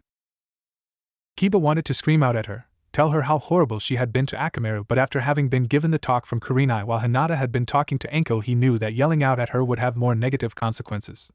At the same time, however, he couldn't find it in him to say something nice or polite, not after what had happened. Neither of them said anything, and for several moments Hinata considered simply walking out without saying a word, but her small amount of courage kept her in place. Raising her head, she looked Kiba in the eyes. Kiba could see the amount of remorse written across her face, her cheeks stained where tears had fallen from her eyes. "Sorry," said Hinata before she stepped out the room and ran down the hallway away from the Inuzuka clan member, her footsteps fading every passing second. A half moment passed as Kiba contemplated giving chase, but he thought against it as he remained seated. He knew how much courage Hinata had displayed having apologized, but that was only a small step, and he knew better than to force any more out of her at this time. Come morning, he would have breakfast with her and try to communicate with her some more. Deep down, though, he knew that nothing was ever going to be the same again. "There's our destination," said Kakashi as he, along with the rest of Team 7, spotted the small town located down in a small clearing underneath the hill they were standing upon. "Let's have something to eat before we have a look around town." Placing their packs on the ground, Sakura stretched as she rubbed at her shoulder muscles. Reaching into her pack, she pulled out a small mortar and pestle and placed them on the dirt. "What ya doing?" asked Naruto as he spotted the equipment. "I picked up a couple of things along the way," said Sakura as she pulled a couple of wildflowers she had plucked on the walk. "I want to extract the fluid that's located in the stem. It would be easier to slice it open and use a syringe to get it out, but I didn't bring anything like that with me." Yet you brought that sort of equipment, muttered Sasuke under his breath as he began scavenging through his own pack for some rations. If I don't do this now, the roots will dry up and the liquid will become useless, said Sakura as she pulled the petals off the flowers and started crushing the stems. So what can that stuff do? Asked Naruto as he closely observed the process. Well, with this small amount it shouldn't do anything more than cause a slight headache, but if I was to use more then it would cause hallucinations, explained Sakura. That is provided that it wasn't diluted with anything. You want me to go see if I can find you some more? Offered Naruto. You don't have to do something like that for me, said Sakura as she briefly stopped crushing the stems. I'm just getting the hang of the process. I don't think I'm ready to actually make a proper poison yet. Well, what better time to find out than now, said Naruto as he put his hands into his patented seal, allowing 10 clones to burst into existence. You know the drill, guys, find flowers that look exactly like those ones. Yes, boss, they chorused before they all split off in different directions. Sometimes it feels like that jutsu is just too convenient, said Sakura with a huff. I could teach it to you if you wanted, offered Naruto. And you'd just about kill her in the process, said Kakashi, piping up. There is a reason why the shadow clone jutsu is a forbidden technique. Are you trying to get me killed, Naruto Baka? Shouted Sakura. So why is it that I can use the technique? Asked Naruto, never really having been told how the technique worked. He recalled that it had been written on the scroll he had borrowed but had bypassed that and had solely focused on perfecting the jutsu. The jutsu disperses the user's chakra evenly amongst the clones, meaning that with one clone you have your chakra, explained Kakashi. If you created 2 clones, then your chakra levels drop to a third as the 2 clones each take a third of your chakra. If someone like Sakura was to use the jutsu, at this time her chakra levels aren't high enough to withstand being halved and she would suffer chakra exhaustion or worse. Sasuke took this information in, knowing full well that he had a much higher chakra level than Sakura and therefore possibly being able to use the jutsu himself. Yet his thoughts were more on the blonde beside him, having witnessed the number of clones that Naruto was able to produce on multiple occasions. In the battle against Haku, Naruto had been able to summon at least 20 clones seemingly without it having any stress upon his body. This made the Uchiha wonder, just how much chakra did Naruto possess? How much chakra would you recommend someone having before attempting this jutsu? Asked Sasuke. I'd say that you'd be able to make a single clone quite easily, said Kakashi looking at his student. 2 would be pushing it and 3 would likely be your absolute max. In fact, you'd probably risk injuring yourself with that number alone. With a confident smirk, Sasuke put his hands in the same position that Naruto had earlier, and before anybody could stop him he shouted, Kage Bunshin no Jutsu. The rest of Team 7 watched as a single burst of smoke appeared, soon vanishing to reveal an exact clone of Sasuke. Team, when'd you copy that? Shouted Naruto, furious that his most prominent technique had been stolen. Do you think that after the number of times that you have used it, I wouldn't have seen it with my Sharingan at some point, Dobe? Asked the Sasuke clone. It wasn't as draining on my chakra as I thought it would be, but I can understand the dangers behind it, said Sasuke. Here I was thinking you were the cautious one, mumbled Kakashi. Hey Kakashi-sensei, when do you think I'd be able to make a shadow clone? Asked Sakura, her mortar and pestle having been pushed to the side momentarily. Leaning towards the side of caution, I'd like you to be able to stand on top of water for at least an hour, preferably 2, said Kakashi. 2 hours water walking, got it, said Sakura, knowing that she could be researching some more poisons at the same time. Before anybody else could speak, there was rustling in the bushes as 3 of the Naruto clones returned with flowers in their hands. We got these for you, Sakura-chan, they said as one as Sakura took them from the clones. Thank you, said Sakura as she put them in the mortar alongside the other flowers. How are their 2 tems? They shouted as they noticed that Sasuke had made a replica of himself. Before they could be subjected to any punishment, Naruto wisely undid the jutsu, allowing the clones to poof from existence. Time passed by as the last on the Naruto clones returned with flowers, although 2 of them had managed to bring the wrong kind of flowers, and Sakura finalized her poison. Emptying the contents of her mortar into a test tube, Sakura put the equipment away as Kakashi decided it was time for them to act. Alright, you 3, he said as the genin stood in front of him. I want the 3 of you to attempt this mission yourselves. Really? Exclaimed Naruto excitedly. Are you sure that's wise, sensei? Asked Sakura. I have faith in you 3, think of this as another form of training, stated Kakashi. Your mission is to find and locate the target last seen in this town. As the Hokage said, he is most likely to be drinking and womanizing, so prime locations would be bars and brothels. But Kakashi-sensei, we're not old enough to enter those kinds of places, said Sakura. picking at the one flaw in Kakashi's request. "We can if we use a henge," declared Naruto, recalling the different disguises that both he and Sasuke had used the prior day.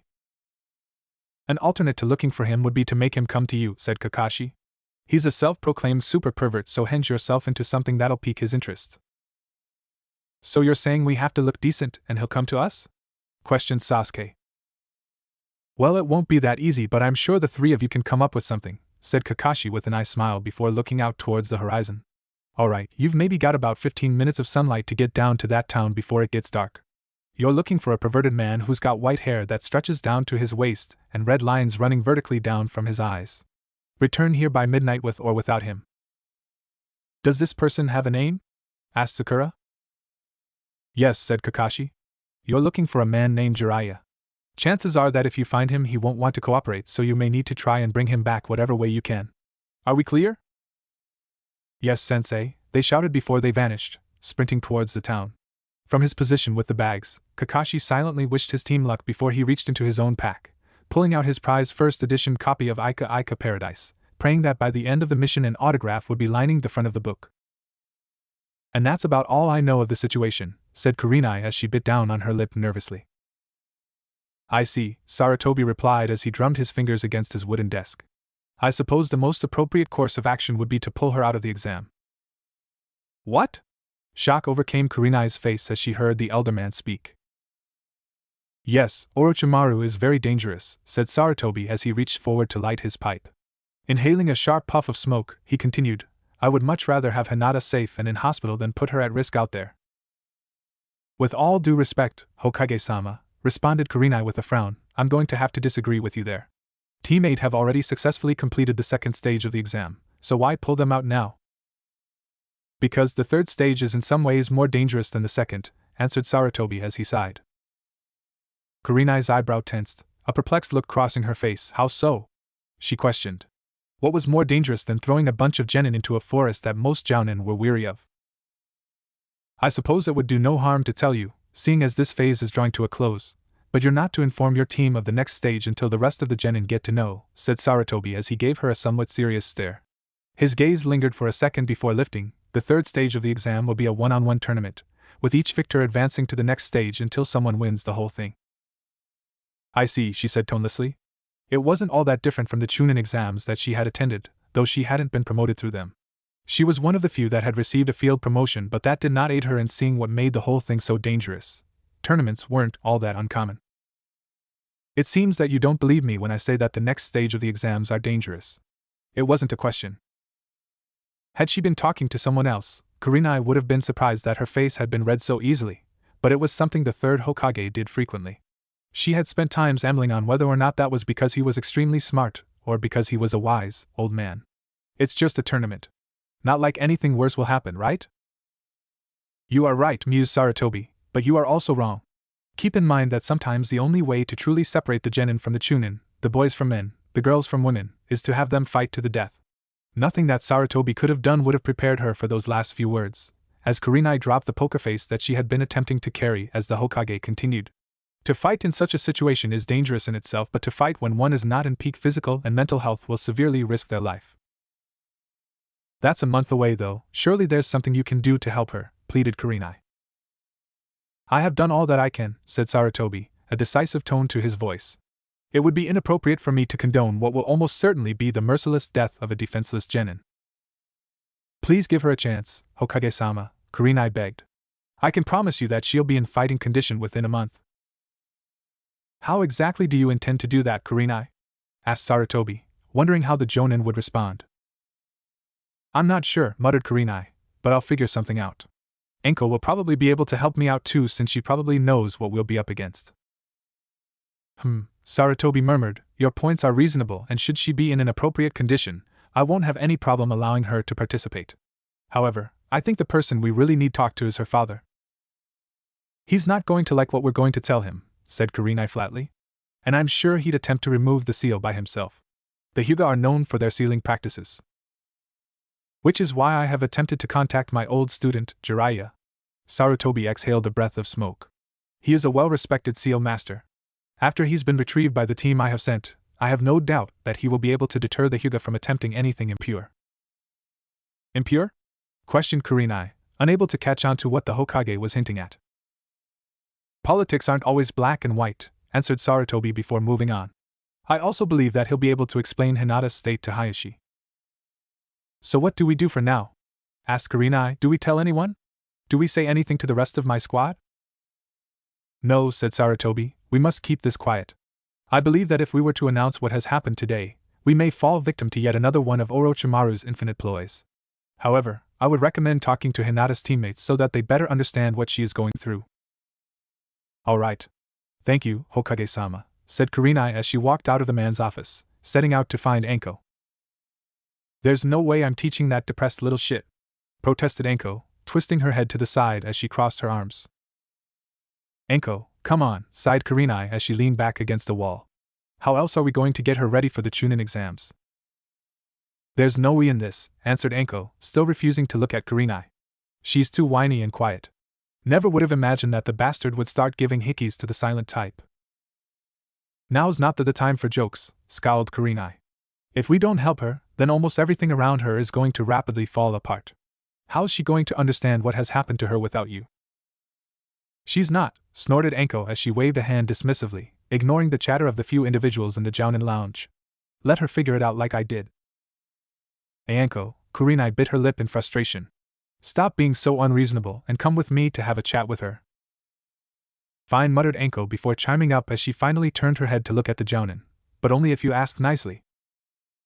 The Genjutsu master bit harder. Anko, please come with me to have a chat with her. See, that wasn't so hard, said Anko playfully before adopting a more serious tone. And it's already been done, had a talk with her when you stuck me on babysitting duty. Kurenai's eyes widened slightly. Thank you. If you really wanted to thank me, you'd treat me to some dango later, grinned Anko, knowing that the adept Genjutsu would be unable to deny